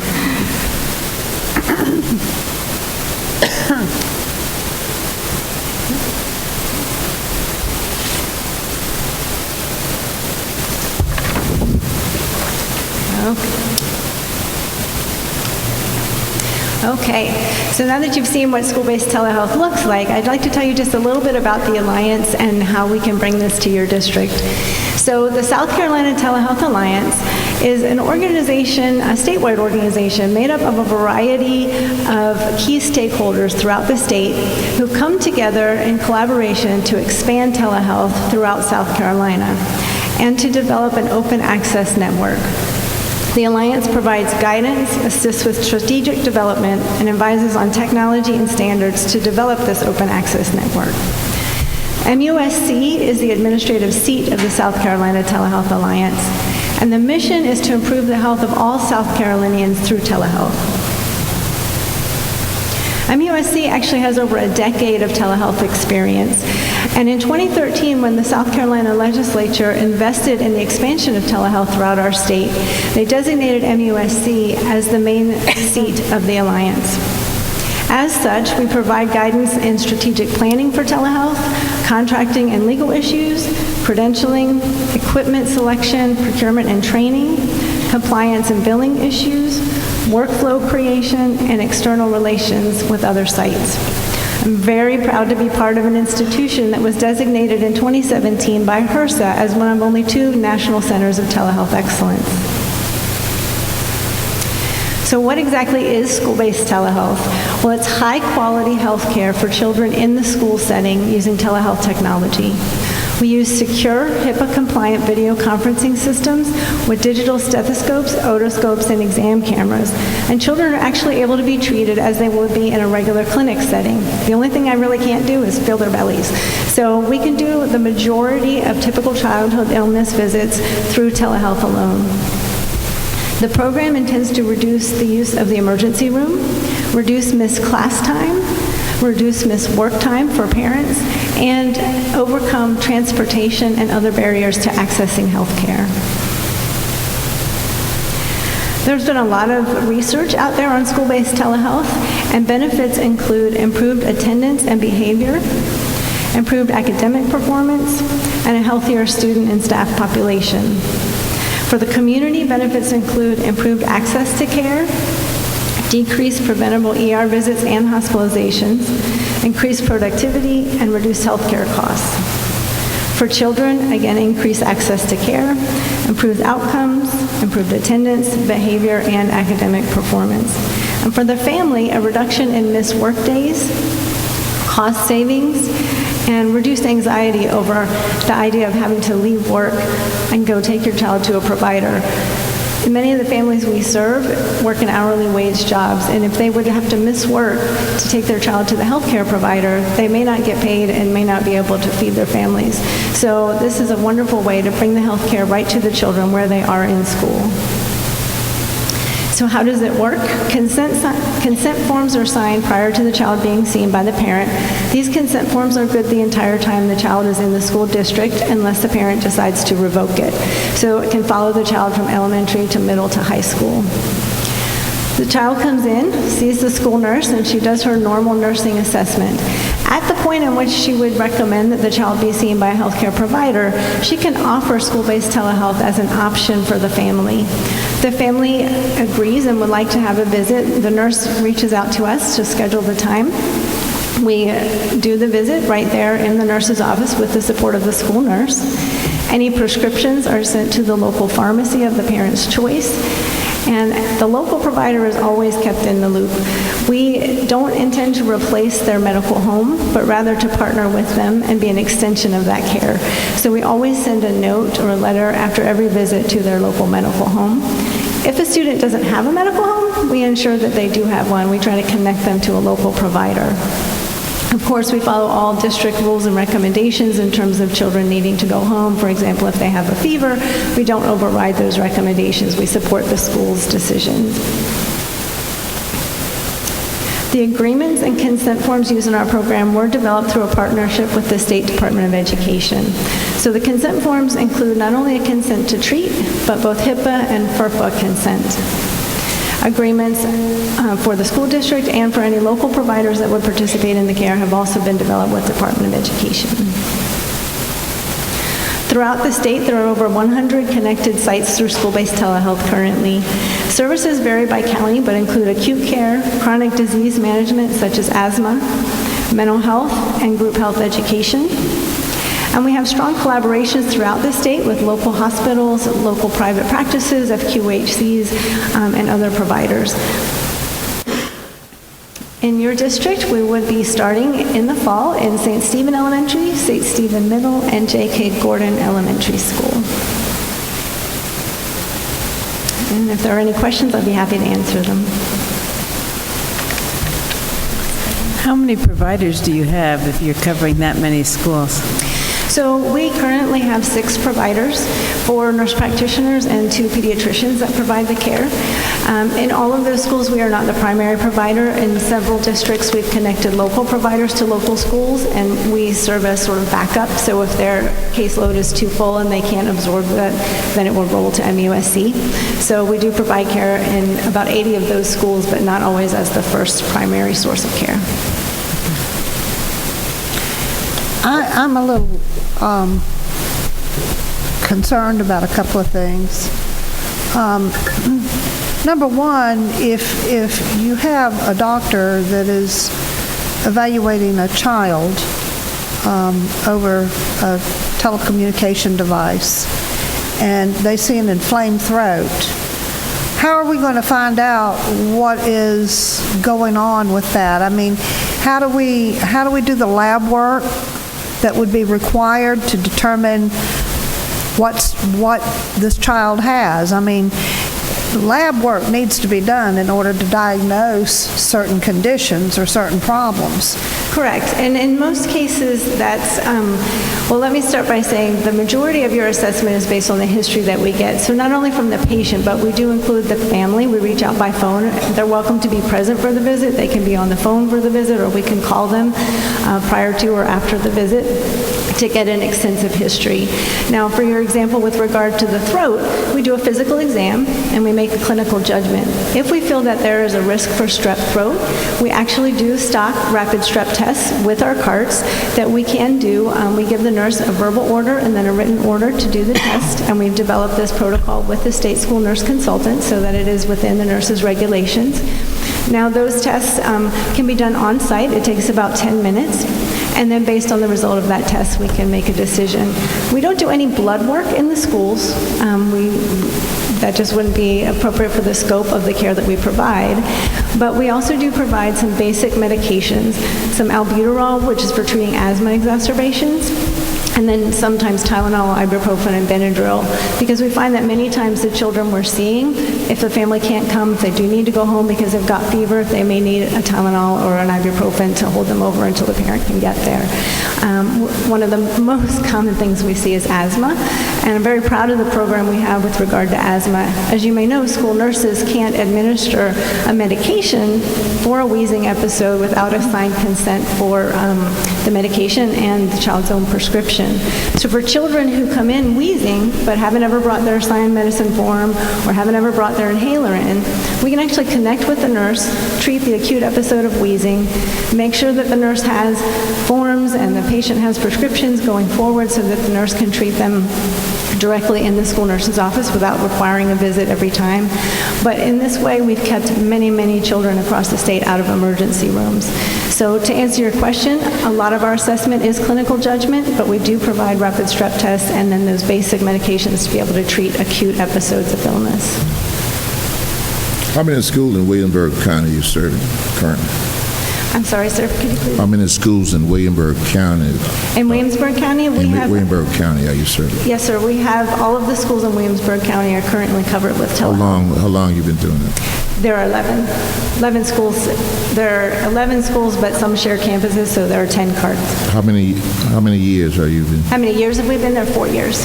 4 years. Yeah, the program began in 2013 as a pilot with 3 schools and has grown from that time, but Williamsburg was the first county that we have established care in, so they've been about 4 years. MUSC does the billing? MUSC does the billing, yes. We do bill for services in order to sustain the program. Medicaid Okay, so you would covers have to it. have insurance information on each child that you saw? Yes, it's on the consent form. Okay. There are just different things about this that really concern me. I'm not opposed to serving an underserved community. I get that. But sometimes I think we end up with unintended consequences with such a program. And I'm not putting that down, but I think we have to consider that, and the board will have to consider those things too. And yes, ma'am, and if I may add, I will say that it is up to the clinician. The law says that we have to maintain standard of care. So as a clinician myself, and actually the first nurse practitioner in South Carolina to do this program, I can tell you that if I'm seeing a child and I am not comfortable that I can maintain standard of care through the assessment I give through telehealth, then my job is not to just say I can't do it on telehealth, but to coordinate with that family, getting them to the most appropriate in-person care. And I will tell you that many times I've found that just supporting the school nurse by saying to the family, you really do need to take this child in. I think a pediatric emergency room is the best location. Let me call and coordinate that for you. So I can assure you that our goal as pediatric providers is to provide the very best care to the children.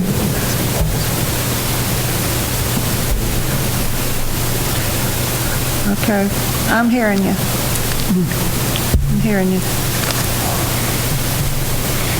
Did you say the school insurance covered the bill for the children? No, it'd be their individual insurance. It would be their individual insurance? Or Medicaid. So Medicaid does cover the visits 100%. Private insurance varies depending on the insurance plan and carrier. Copays and deductibles do apply just as they would for in-person care. But MUSC handles all of that billing. We don't expect the school nurse or anyone to be, dealing with any of that part other than to, let the families know if they have questions.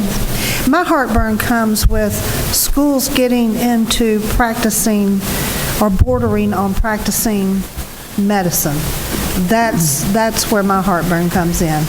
And I understand that it would be MUSC and MUSC's responsibility. MUSC would be the provider. But here we're getting into an area that I think is kind of a shade of gray. And that's something that we're going to have to really deeply consider. Sure. And if I may just add one more thing, Val Williams, who was with HHS until recently when she retired, she said at one of the state Department of Education meetings something that really resonated, and it may help with your thought process here, is that telehealth is not a school service. It is a place of service. So it's the same difference of a child walking across the street to a clinic. We've just picked up that clinic and set it down in the school. So we work in partnership with the school and with the school nurse, but it's not intended to replace anything that the school nurse is doing or for the school nurse to do anything outside of her normal scope of practice. I mean, I certainly understand that. Don't get me wrong. I understand that. But like I said, I'm still kind of a little leery of it for that reason. Because sometimes the public can kind of misconstrue things, and so, like I said, we'll have to look into it and talk about it. I will say, our health insurance provider through my law firm has something similar where we can call in, and with young children, just from the house, you can FaceTime and do it, and they're like, oh, he's got X, we've seen a bunch of this lately, we'll do the prescription. It is helpful, and like you said, if it's something serious or they don't know that they can necessarily diagnose it through the system, they say, we think you ought to take your child to the doctor or something. So at least that through my health insurance provider, it's been pretty helpful with young children and saved me some trips on Saturday and Sunday morning to the doctor's office. Yeah. How do you deal with the children that are unfunded? So with MUSC, they still receive a bill, a self-pay bill, but it is a discounted rate. And honestly, I couldn't tell you what that rate is because it varies depending on the code, so what the type of visit is, how long the visit was, if they received breathing treatments, things like that, that affects the cost. But it is a self-pay discounted rate through MUSC. And we do call the families when the nurse requests for an appointment. If the family doesn't have insurance, we will call the family first and make sure that the family is aware of that and that it will be billed, and if they want to still have the visit. Okay, thank you.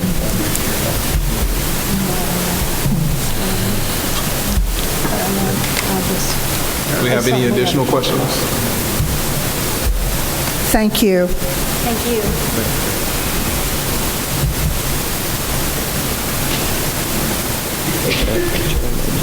Okay.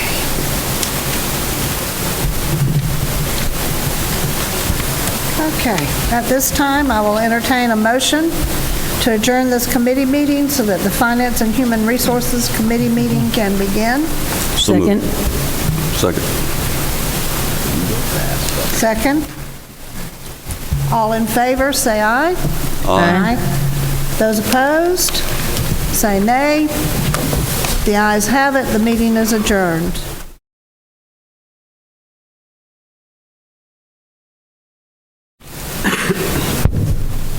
I'm calling the Committee on Finance and Human Resources to order. I declare there is a quorum of committee members present, and note that the media has been given proper notice pursuant to the Freedom of Information Act.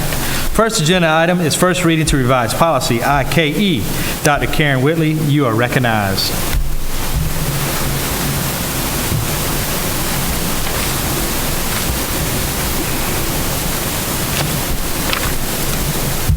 Good evening, Chairman Ramsey, Superintendent Ingram, and board members. We are asking for first reading approval to revise policy IKE, promotion and retention of students. Just some background information. The South Carolina Code 59-63-20 states that students may attend kindergarten if they turn 5 by September 1st of the current school year. Historically, families wishing to have their child begin 5-year-old kindergarten prior to when they meet age requirements could appeal to the district via this policy. Families would fund the necessary testing of their child to determine the child's developmental readiness for kindergarten academically, socially, and emotionally as part of the appeal process. If the student is accepted by Berkeley County School District at an early age, the district receives no funding for educating that student. Until last year, strict attendance requirements were a part of state promotion practice. Last year, the state recognized the variety of means students can now use to demonstrate proficiency beyond seat time. The policy has not been updated to reflect the Read to Succeed state mandates. We'd like for you to consider. Yearly, about 10 families appeal the 59-63-20 Code of Law for early kindergarten in minutes through policy IKE. Testing cost about $350 per child. In the past 7 years, no child has qualified for early admittance. The state does not require an appeal path to its code. Once in school, gifted students are served through the district's Gifted and Talented program.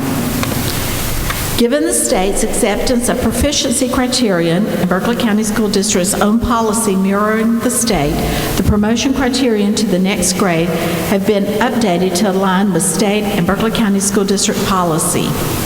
Read to Succeed legislation requires schools to provide academic assistance to students reading below grade level, and it's the right thing to do.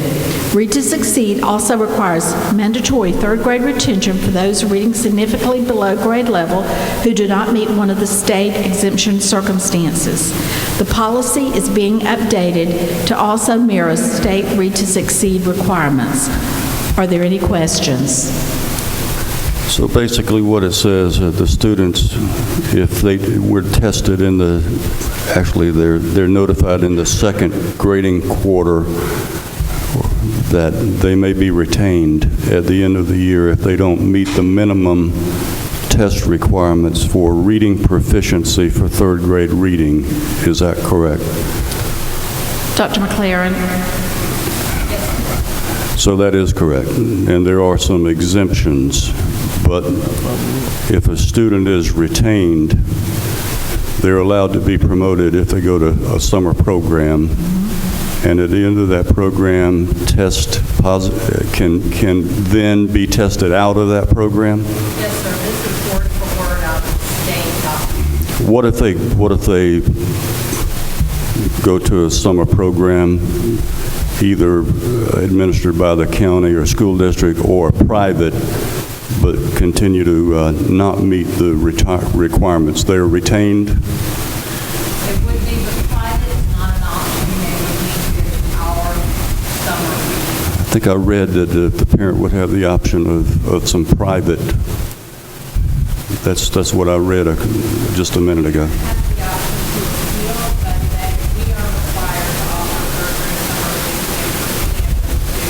And if the parent refuses the program, then the child is retained. And if the child goes through the program but still does not meet the requirements, they're retained. Is the school district policy still grade 1 through 8 not to retain a child more than twice? So that is still policy. So a child could be retained twice in the third grade and never meet the proficiency of the third grade, but be promoted ad infinitum all the way through the scale K-8. Potentially, worst case scenario, we could take multiple times in grade 3 as state law overrides policy. It used to be the assistant superintendent for instruction could override that and allow that exception or exemption. Is that correct? But at that time, we would be looking at intervening and putting intervention in place. And then if they're not responding to intervention, looking at a demonstration to see if they're doing that. So by that second year, they would now qualify for an assessment. The law has last year we only had 7 students who did not qualify for The ESOL students who fail the test, they're exempted. They don't have to take it. I read that. I have one question about the high school Carnegie credits. I'm reading here that high school units of credit will only be awarded when the student meets.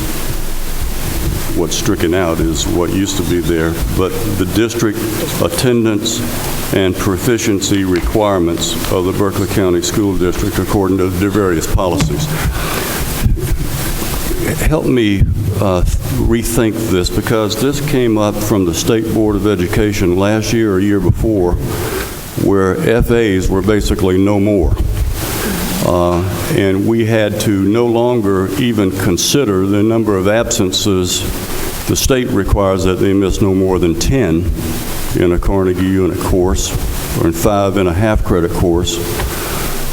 But evidently that doesn't matter anymore if the child either passed the course, right? It used to be if they passed the course, they still had to satisfy seat time, so that's not the case, is it? So it's not the case. So seat time is not a factor if the child passed the course.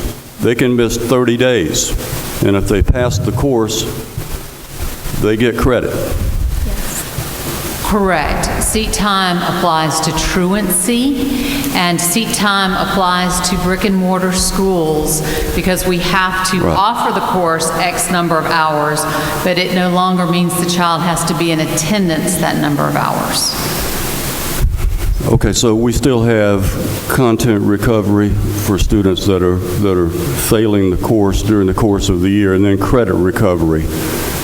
But Yes, that sir. is if they're failing the course. So there's really no mandate for a person to actually be in school to get credit, except they don't want to be truant and have to go to court for truancy. In content recovery, you do not have to be failing the course to be able to content recover. But think about the number of options that students currently have. The traditional classroom doesn't exist anymore. Our students are taking online courses that have no hours. They are taking courses through Trident Tech with all kinds of different hours for dual credit. So this is not punishing students who are limited to our brick and mortar buildings with these new policies. We're looking at mastery. If I know it, then should I get credit for knowing it versus does it matter how long my tail was in the seat before I knew it? What bothers me is the state still has its in policy, the attendance policy requiring a child to be in attendance, be absent no more than 10 days for a Carnegie Unit class. But it has no teeth in it, because if they get the proficiency, they could be absent 30 days. Doesn't make any difference. Correct. The truancy law has not caught up with mastery and proficiency. Unfortunately, we've watered it down even more. 70 used to be passing, now it's 60. Proficiency is now 60. So if a child misses 30 days and makes a 60, he's good to go. What a shame.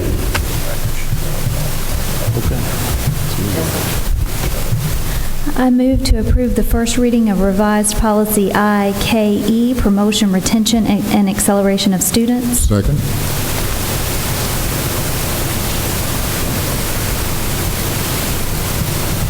We will now call the question. All those in favor respond by saying aye. Aye. All those who are opposed respond by saying nay. The motion is approved by a vote of 3-0.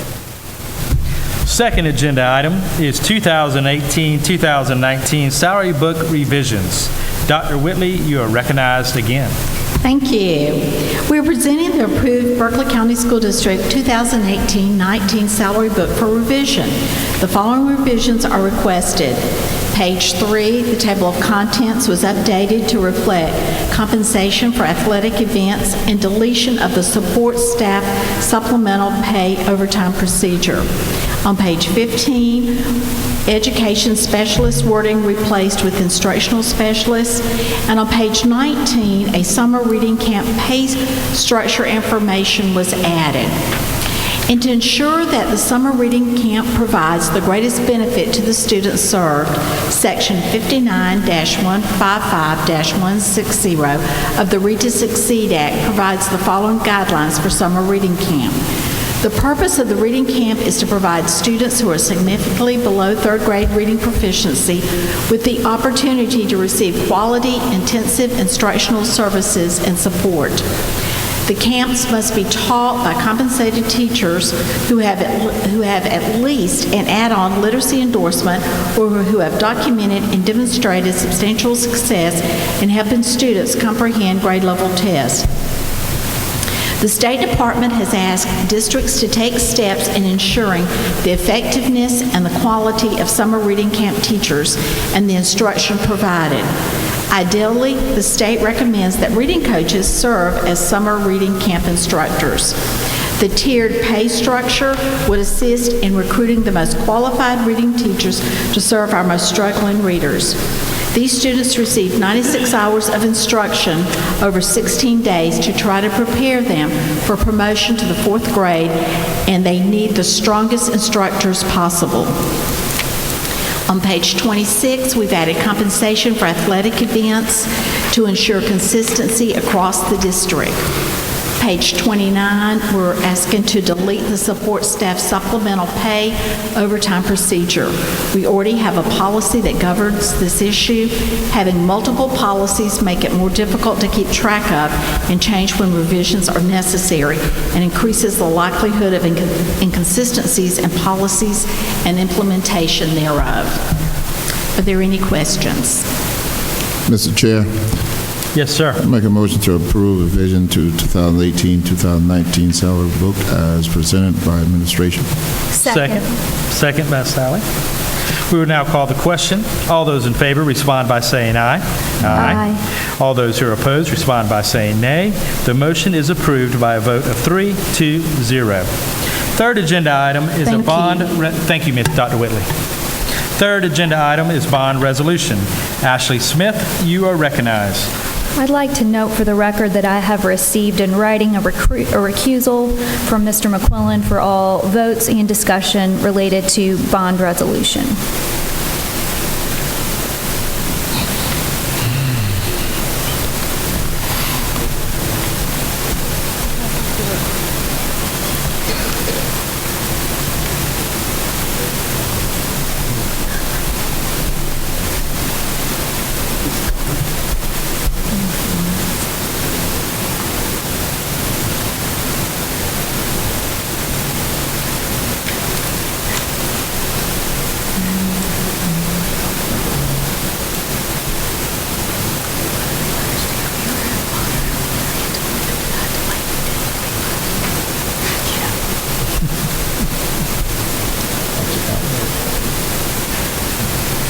Good evening, Chairman Ramsey, members of the board, and Dr. Ingram.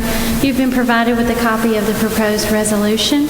Administration is requesting a motion to approve a resolution authorizing the issuance and sale of a general obligation bond, Series 2019A, not to exceed $6 million. The proceeds of this bond issuance will be for the purpose of paying the May 15th, 2019 acquisition payments and the special obligation bond acquisition payments and the cost of issuance of the bond. No money will be issued. No new money will be issued at this time. I move to approve the issuance and sale of general obligation bonds of the school district in the principal amount of not exceeding $6 million. Second. Second by Mr. Span. We will now call the question. All those in favor respond by saying aye.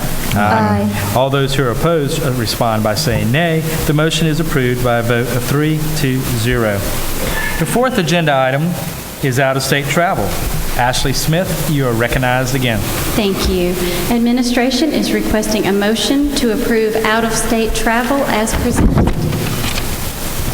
Mr. Chair, make a motion to approve out-of-state travel requested as presented. Second. Sorry. I have a question, Mr. Chair. You have a question? Yes, sir. Go ahead, please. I'm looking at the school involved and the number attending the location and the dates and the justification and the approximate cost. Yes, sir. And there's one particular school, it says going to Oklahoma City for Beta Club convention, and it said the number of attendees is 2. Yes, sir. That actually, the total for that is 2 staff members, 3 volunteers, and 50 students. 50 students? 50 students. And that accounts for the $28,000 that it costs to send them there. I was hoping that it wouldn't be 2 people for $28,000. Yes, sir. And on the next line, the other one going to Oklahoma City, that is 3 staff members, 2 volunteers, and 33 students. Perhaps either the form needs to be revised or the individuals need to do their due diligence in letting us know the total numbers involved and the numbers of students involved. Okay. Thank you. You're welcome. Yeah, 55 looks much better than 2. To me, it does. One heck of a trip. Okay, I would now call the question. All those in favor respond by saying aye. Aye. All those who are opposed respond by saying nay. The motion is approved by a vote of 3-0.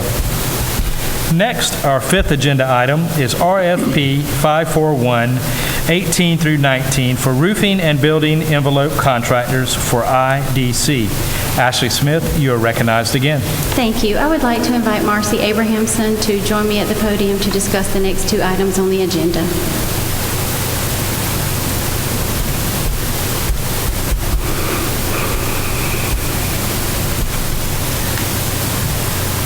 Good evening, Chairman Ramsey, Dr. Ingram, members of the board.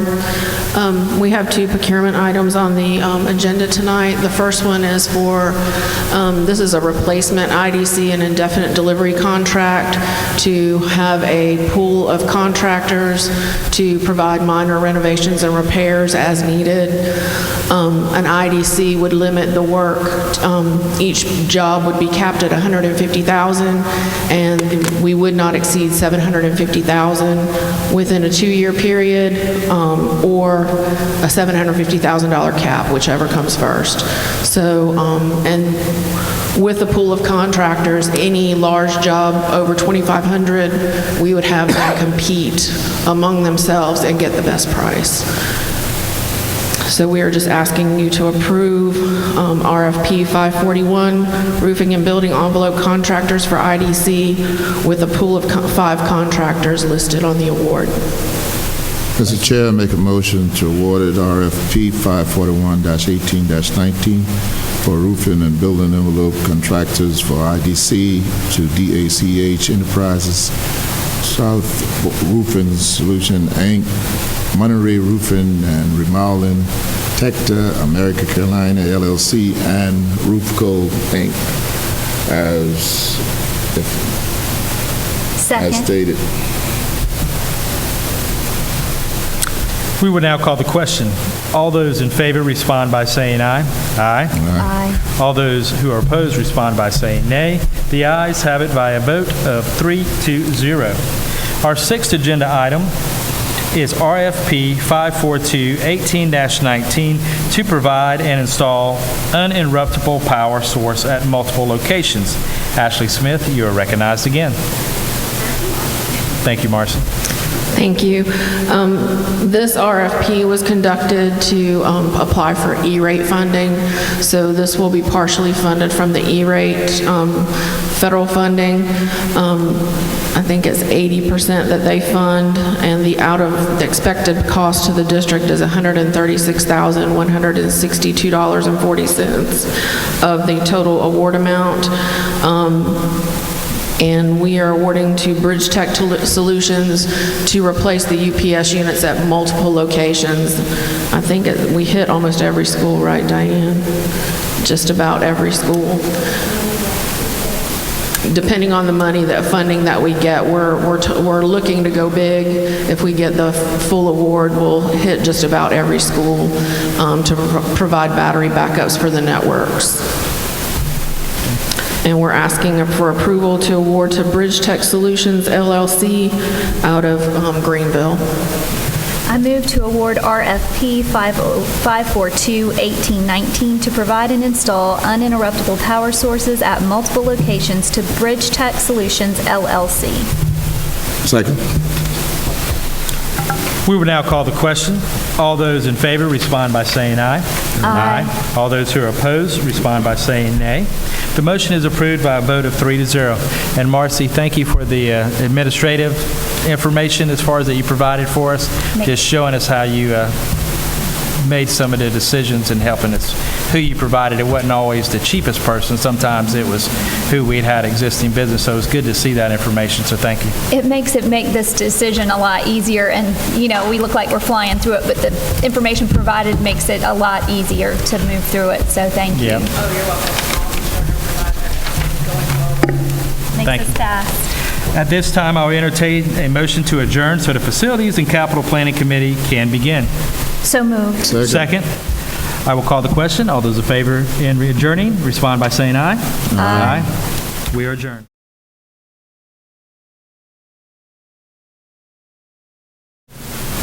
Calling the Committee on Facilities and Capital Planning to order, I declare that a quorum of members are present and that the media has been notified pursuant to FOIA. The single agenda item we have on tonight's agenda is a capital projects update, which is for information only. Mr. James Thomas, you are recognized, sir.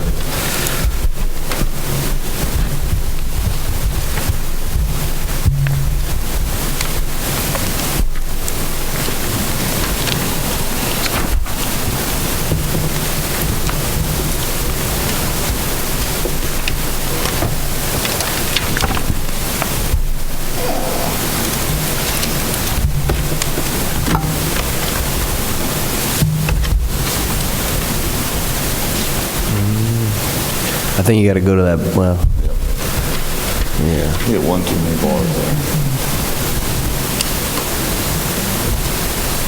I'll let you do that.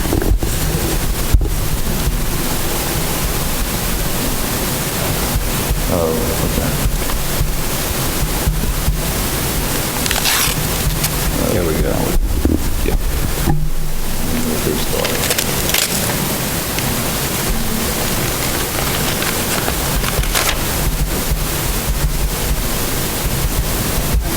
Start the show. Right below there. Right below it. You know, save it. Y'all got to go down. There we go. Thanks, Kevin. Good evening, Mr. Chair and members of the board and Dr. Ingram. Tonight I'm going to bring to you for information purposes and an update on our construction update. See what you can do. Front slide. Here at Fox Bank right now, we're about 99% completed on all of our construction items. On our owner-provided equipment and connections, we're about 95%.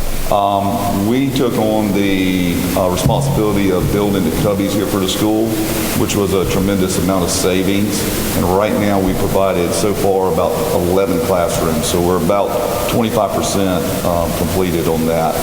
On our exterior items, we're about 95% here completed right now.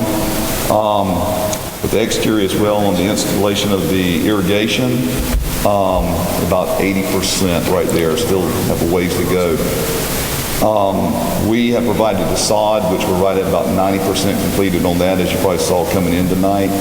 We still have some final grading to do on the areas where we need to hydro-seed, which hopefully we will pick up about a large percentage of our rocks out here on our site, because we don't want to come in and hydro-seed and then these rocks are left on top of the ground, and once that starts growing, then the lawnmowers would pick up those rocks. As far as for also in the landscape, we have a lot of trees here to replace and a lot of plants yet that did not make it. On soil and sediment control, that probably is going to stay in place for about a year till we get sediment under control here and washing and different things like that. On the punch list items from the architect, principal, and the Office of Technology and Maintenance, we're roughly right now about 80%. So they've been working very, very diligently and hard on that.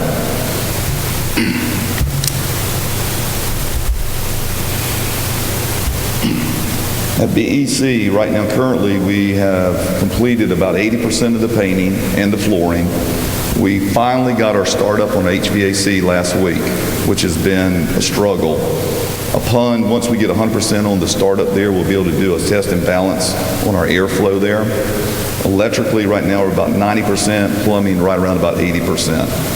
On our ceiling grid and tiles, we're completely 100% on that, with a little bit of brickwork yet to be done outside.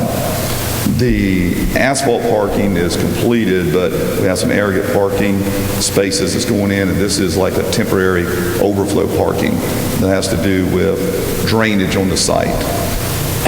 Landscaping has been a little bit behind and delayed due to weather.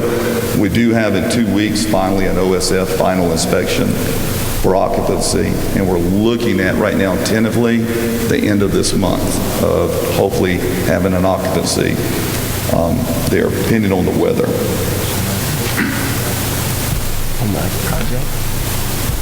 At our Philip Simmons High School, there we basically have just wrapped up basketball season, so we'll be able to go in and redo our flooring. We had a section of flooring there that ended up growing on us, or buckling, as some people would say. So we're having to go in and redo that.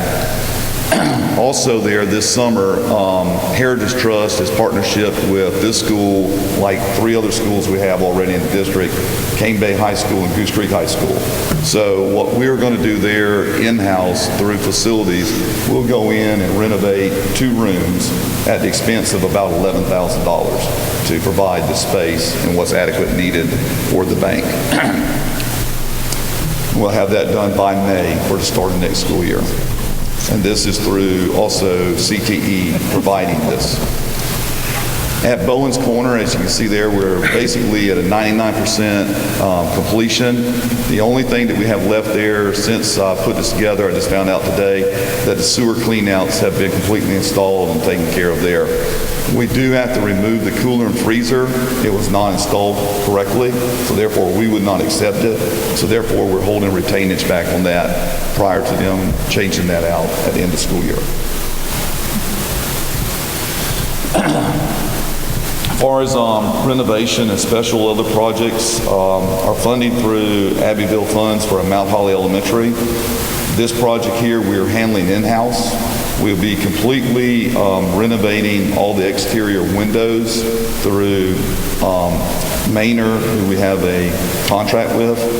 Also, the HVAC system will be completely removed and reinstalled in-house through our people, along with the retrofitting of the T8 lights to LED lights, which will be a big savings there for us as well. Exterior painting, because we have a lot of issues with effervescence in the building envelope. So what we're looking at there is completely painting the exterior of this type of facade. And then interior, we'll be painting ourselves there as well. We're fortunate there we have about 10 extra trailers that's not being used at this site. So I'm working with Dr. Creighton right now, Dr. Eddings, on getting the students to move out in shifts of hallways into the trailers to start this project here next month. At Timberland High School and Cross High School, these 2 schools have partnership with the International F Company on providing some welding training and starting 2 welding programs at these 2 schools that currently do not have welding. Our part on this, to have this ready, the first school is to have ready by May, or the end of this year, for next year.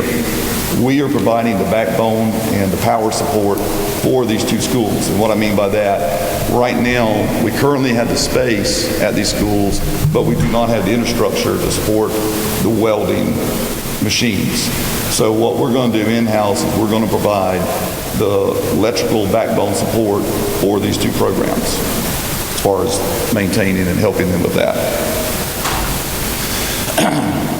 On capital projects and facilities planning, as you know, we pretty much have put together, which is an ongoing program of our facility assets and master plan.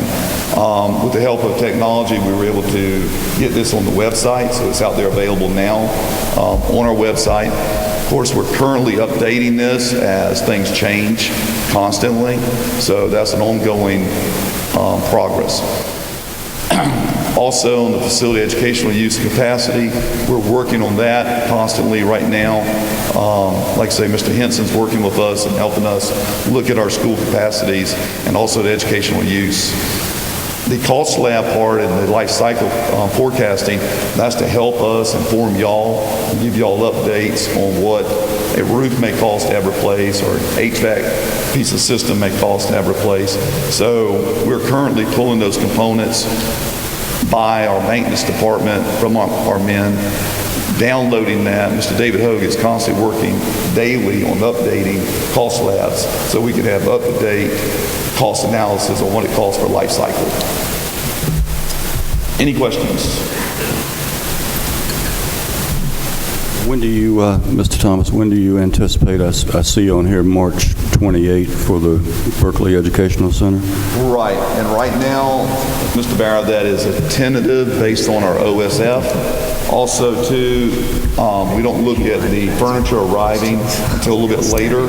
The key part on this, too, it gives us ample time to work on punch list items, secure things, get things done before we take access of that building.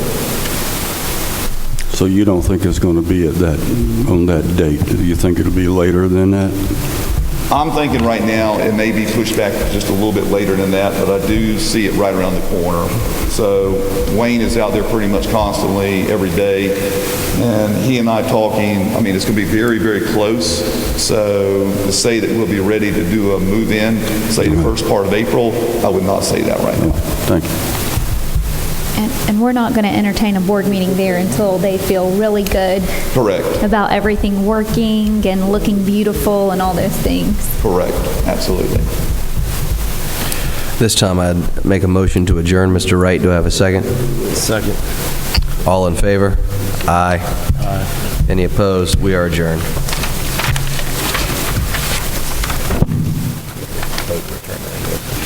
I'll now entertain a motion to return to regular session. So moved. Second. There's a motion by Mr. McQuillan, a second by Mr. Ramsey to return to regular session. Is there any discussion?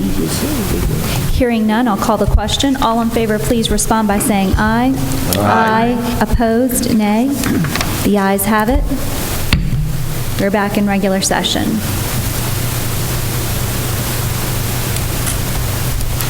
We'll now move on to Agenda Item 10A, which is the second reading of attendance line adjustments. Is there a motion for the second reading of attendance lines adjustment? Madam Chair, I make a motion to approve second reading of option B, attendance line adjustment for Stratford High School. Second. There's a motion by Mr. McQuillan, a second by Reverend Spann, to approve a second reading of option B, the attendance line adjustment for Stratford High School. Is there any discussion?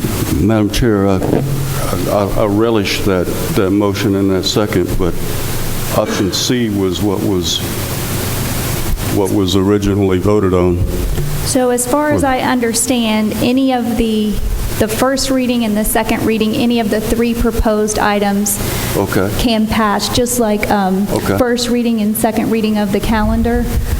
So you can first reading C and second reading B, and if I'm wrong, somebody needs to tell me, but that's my understanding.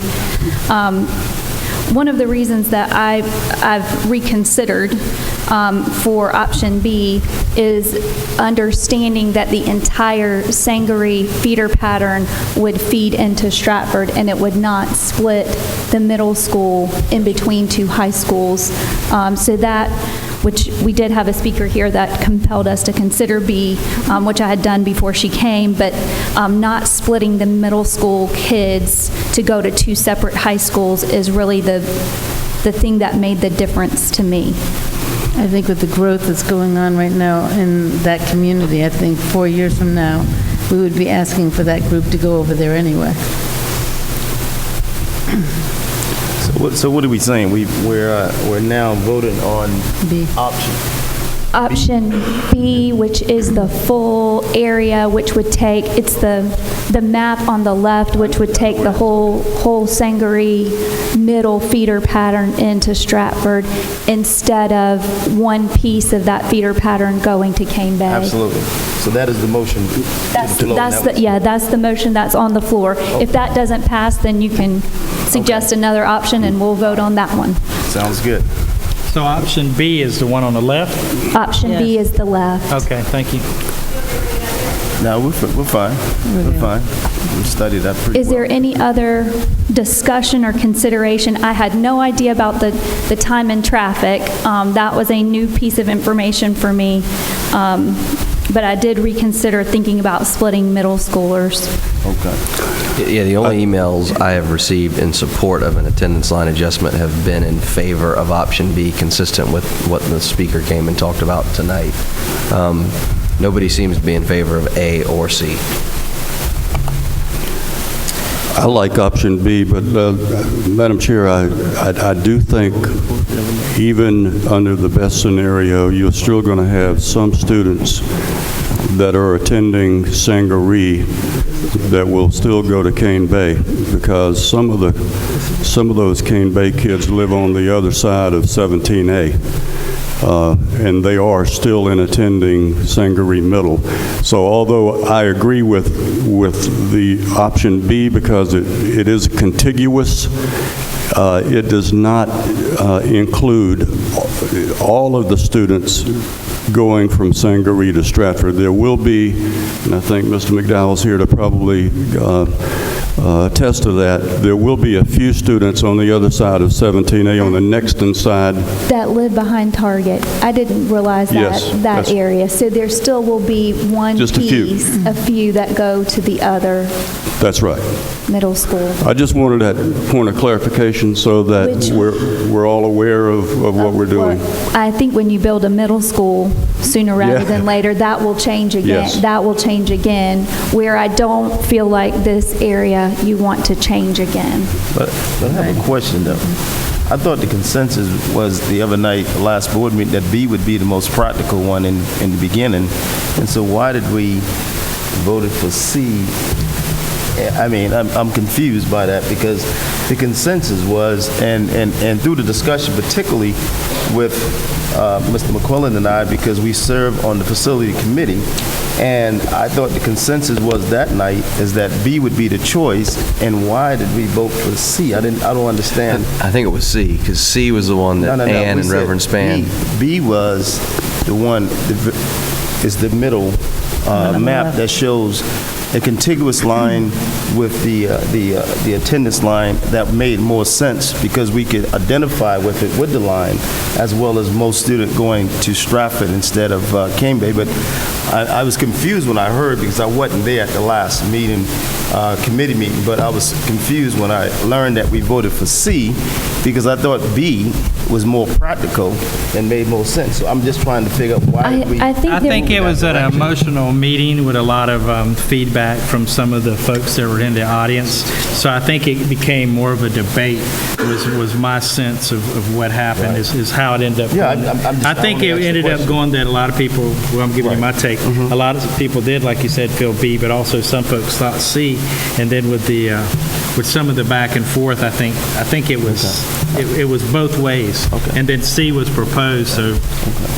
And so now, we're now voting on B. Okay. Yeah, I know there were at least 2 nays for C on the get-go. Okay. And I think people were pushing some of the numbers, saying that Stratford would be overcrowded, but after really looking at those numbers, they're cumulative over multiple years, so it's not 600 kids next year. It's year by year, and I think the emotion of some of those numbers made us be more conservative with C.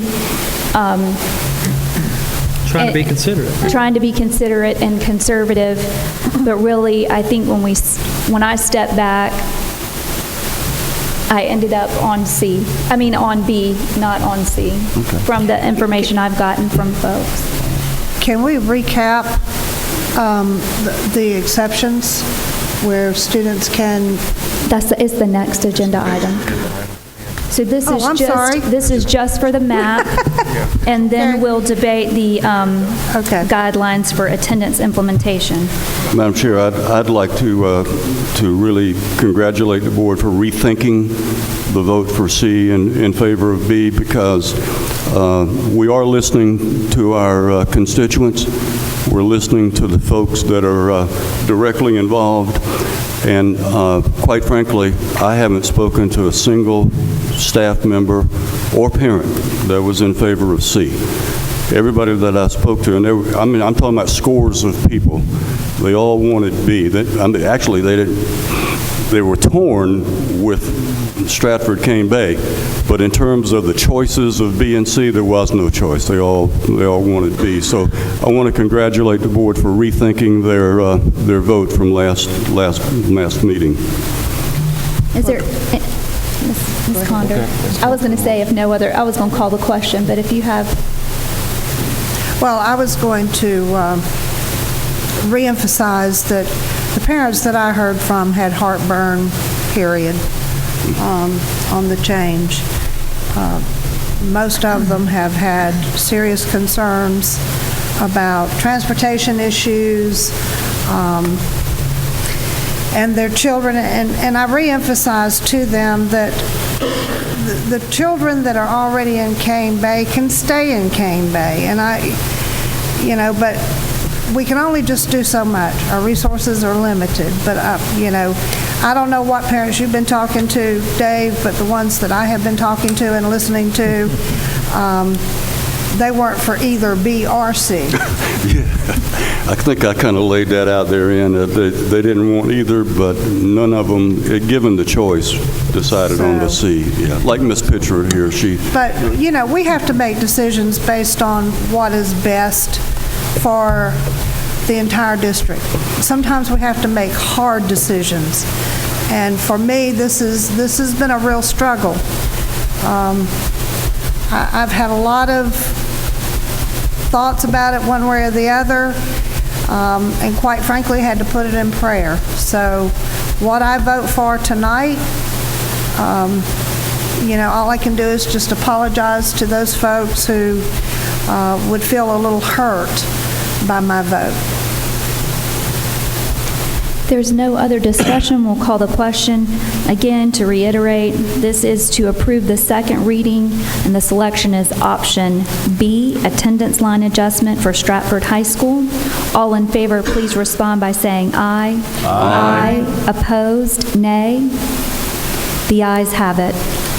We'll now move on to agenda item 10B, the second reading, guidelines for attendance line implementation. Is there a motion? So moved. Second. There's a motion by Mr. McQuillan, a second by Mr. Ramsey. On the guidelines for attendance line implementation, is it possible to put that up? Yeah, I think we need to recap it, what the guidelines are. And I don't have a copy in my hand. Is it possible to display? Because I think It's on this board docs.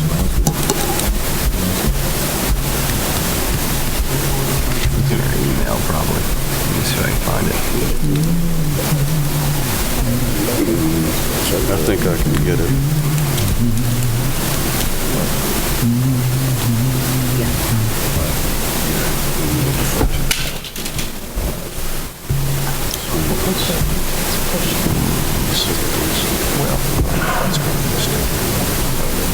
Katie can pull it up from the website. Thank you, Katie.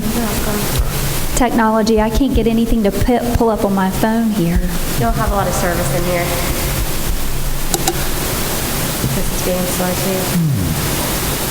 So the first guideline is to grandfather rising 10th through 12th graders. That's correct. The second guideline is to grandfather anyone who has an established connection to athletics, chorus, band, art, theater. That has to be a demonstrated academic or athletic or arts connection. The third is sibling clause. I'm going off the top of my head, y'all. The sibling clause, if a younger sibling is going to attend high school in the same academic year as the older sibling, and the older sibling opted to stay at Cane Bay, the younger sibling could also attend Cane Bay. If they live in the same household and attend high school in the same calendar year. Live in the same household and attend high school in the same academic calendar year.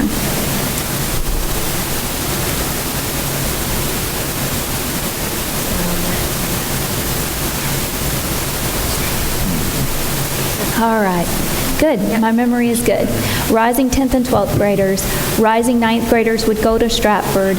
9th graders who have eligibility or an established presence to Cane Bay High School. And y'all added the fine arts. I added fine arts as well. And then the sibling clause. And I believe your amendment was that they have established currently a fine arts track, so they are currently in a fine arts track. Yeah, an established connection to the high school program. And then the last part is transportation, and we did pass this on the first reading, that transportation would have to be provided by the parents of the children who choose to stay in Cane Bay. So that is the current, those are the current guidelines, and that's what's currently up for debate. Is there any discussion or debate? Y'all, I have wrestled greatly with transportation. I really have. Providing additional transportation, how much money that would cost, the burden that would be, not because we don't have buses, but that we don't have bus drivers. This has been really hard for me to consider running 2 routes in the same area. I generally do not feel that there is support on the board to provide transportation, but if the majority of the board supports funding transportation, we need to make an amendment or at least have discussion. I feel like people are comfortable with, from the conversations I've had, people are comfortable with the first 3 items. I feel like transportation is where there are different opinions. So I guess we need to discuss transportation. Does anybody have anything to add from the transportation side, either for providing transportation or against? Madam Chair, I think we all listened attentively to the people at Sangaree in the second meeting, and many of them, not all of them, but they were really in hopes that we could provide that transportation.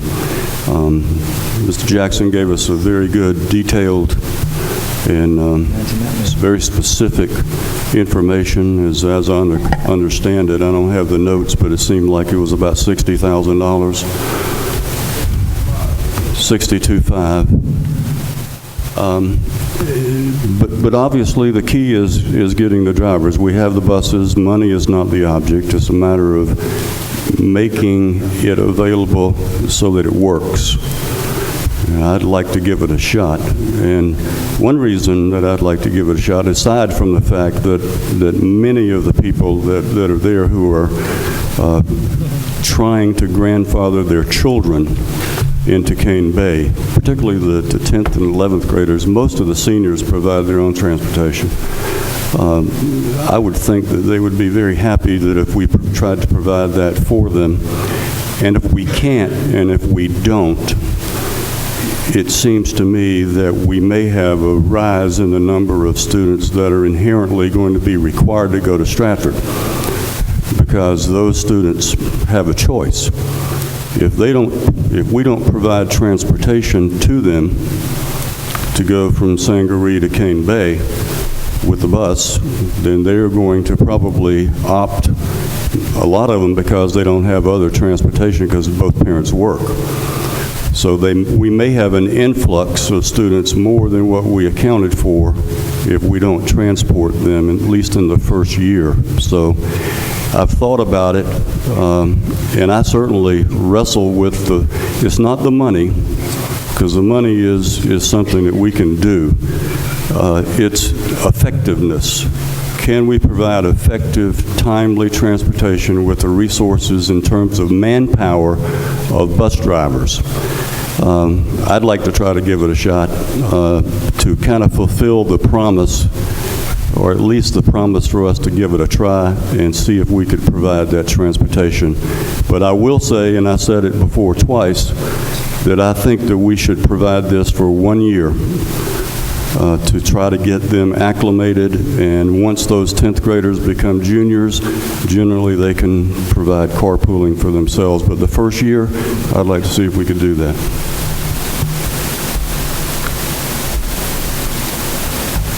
So is there any amendment to the current guideline motion or proposed amendment? Any additional discussion? I'm not a member of that committee, so It's not we're in full board. We're in full board. But it's the second reading, so it's not the final, so you'll have a chance to still. This is the final reading of the guidelines. Oh, this is the final? Okay, fine. Yeah, this is the final reading of the guidelines. My take on the transportation issue is I don't know how we're going to be able to come up with the funds if the funds are not allocated. I mean, we can make the amendment, but if they're not there, they're not there, and we need to leave ourselves open to the idea that there's a possibility that we cannot provide transportation. So what I'm hearing is, and I've heard this since I've been on the school board, is we are not adequate in busing our children, and we can't figure out how to solve the problem. And that's what I keep hearing about busing. And I know Dr. Ingram is looking into this matter and working on it, but it's just a reoccurring theme. So we all can agree that the cost, or at least I don't know if we all agree, but I'm with Dave. I don't really think the cost is really the issue in this situation. No. The situation is we don't feel confident that even if we amend it and say that we're going to bus those kids over there, that we can get bus drivers or that we can adequately get the children there on time. That's what this board is saying. So let's be clear and not dance around the issue. And so that's something that this board and this school district has to solve. And it's not a question of so much the funding as it is bus drivers. Am I correct, Mr. Jackson?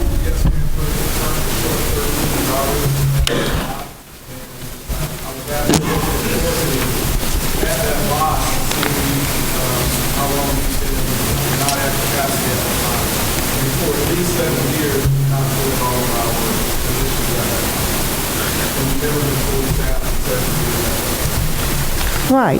So, you know, it's nice. That's a serious, we've never, ever, we have not been, okay, 7 years. According to the IRS, that's pretty never, ever. So in 7 years, all the data you keep, you know, historically, 7 years we haven't been adequately staffed. We have a bigger problem than just this problem. I would love to own 2 Cadillacs and have them sitting in my driveway, but can I afford to have them? No, I can't. So, you know, it's nice to dream and want something, but if you can't produce it, you can't produce it. And, you know, we can put the amendment in there, but with the stipulation that we're not going to be able to do it if we can't do it.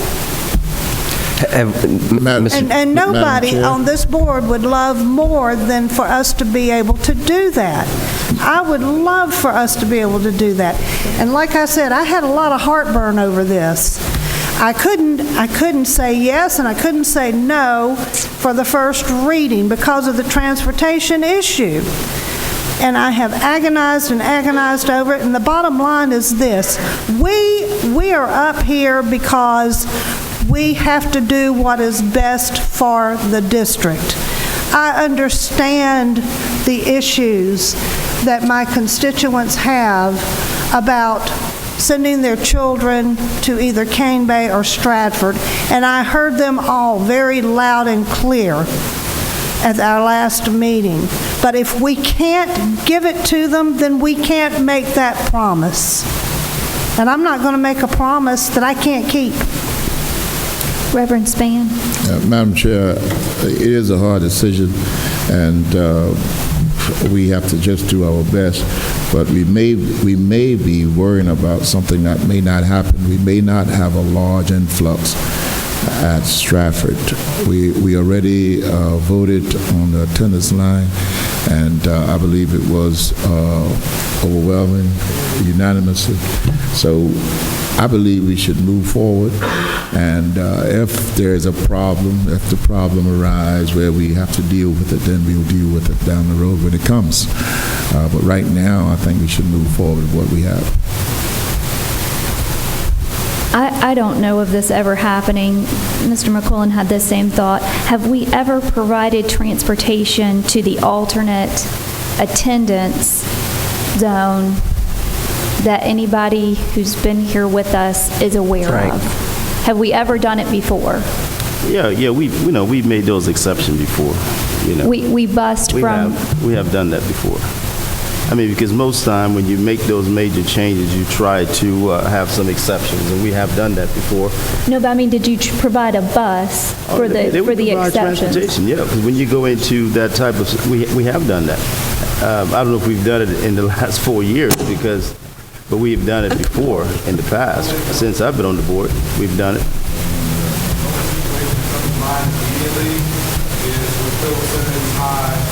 Absolutely. Only in 9th grade. And hand in hand.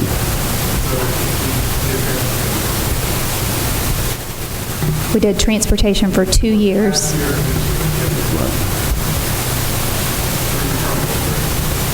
And you're going into the same neighborhoods and et cetera, but yeah, we've done that as well. But I think it's something that we putting it on the table, we're discussing it, and if somehow we can't provide the transportation, we're big enough to go back to the community and tell them why. There's nothing that we have to run from. I mean, we can stand up and say, well, we cannot do this because of these reasons. Right. And we're short of buses and et cetera. And I think the community would respect us for trying and not trying in the first year. At least we put it on the table for the first year. We're not perfect, but we're trying to be.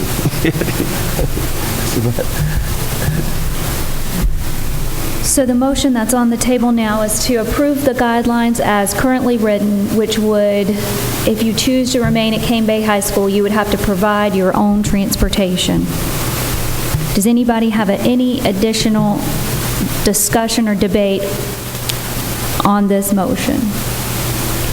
Hearing none, we'll call the question. All in favor, please respond by saying aye. Aye. Opposed, nay. The ayes have it. We'll now move on to Agenda Item 11A, the Academics and Innovation Committee Report. Chairwoman Ann Conder. Okay, give me 1 second here. Get my notes together.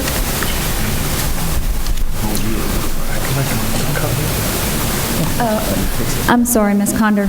I'm going to acknowledge Dr. Ingram. Yeah, I just want the public to know, because I know there are a lot of people watching this streaming.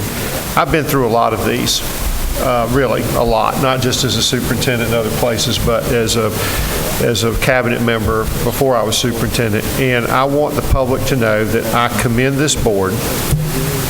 By far, you have painstakingly considered each and every option and listened to just about everybody you could possibly listen to. And quite frankly, that's much better than any board that I have ever worked with. I'm not trying to downplay other people. I'm just talking about this board at this time. And I think you're to be commended for it. Most folks would have just tried to check it off real fast and move forward, but you have carefully considered everything, trying to meet the needs of as many people as possible. And as a superintendent, in the winter of my career, I can tell you that makes me feel good that I'm working with a board that is value-driven and is child-centered and is making these decisions as if they were affecting your own families. And you can't ask for any more than that. So congratulations to the board on a difficult decision, and I wish I could say that your difficult decisions are ending tonight, but they're not. But I just wanted to say that publicly. Thank you, Dr. Ingram. We'll now acknowledge Chairwoman Ann Conder for the Committee on Academics and Innovation. Chairwoman Conder. Thank you, Madam Chairman. Let me compose myself a little bit here. Dr. Ingram, thank you so much for your kind words. That means a lot. And yes, I do take my service to my community very seriously. And I thank you for that. That means a lot to me.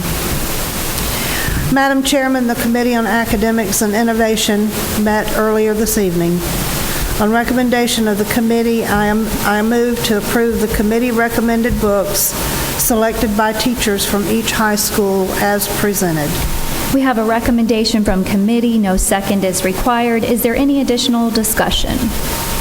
Hearing none, we'll call the question. All in favor, please respond by saying aye. Aye. Opposed, nay. The ayes have it. Also, Madam Chairman, on recommendation of the committee, I move to approve the proposed innovative course as provided. We have a recommendation from committee. No second is required. Is there any further discussion? Hearing none, we'll call the question. All in favor, please respond by saying aye. Aye. Opposed, nay. The ayes have it. We'll now entertain a motion to adjourn. So moved. Second. There is a motion by Mr. McQuillan, a second by Mr. Ramsey to adjourn. Is there any discussion? Thank you for your very hard work tonight. We'll call the question. All in favor, please respond by saying aye. Aye. Opposed, nay. We are adjourned.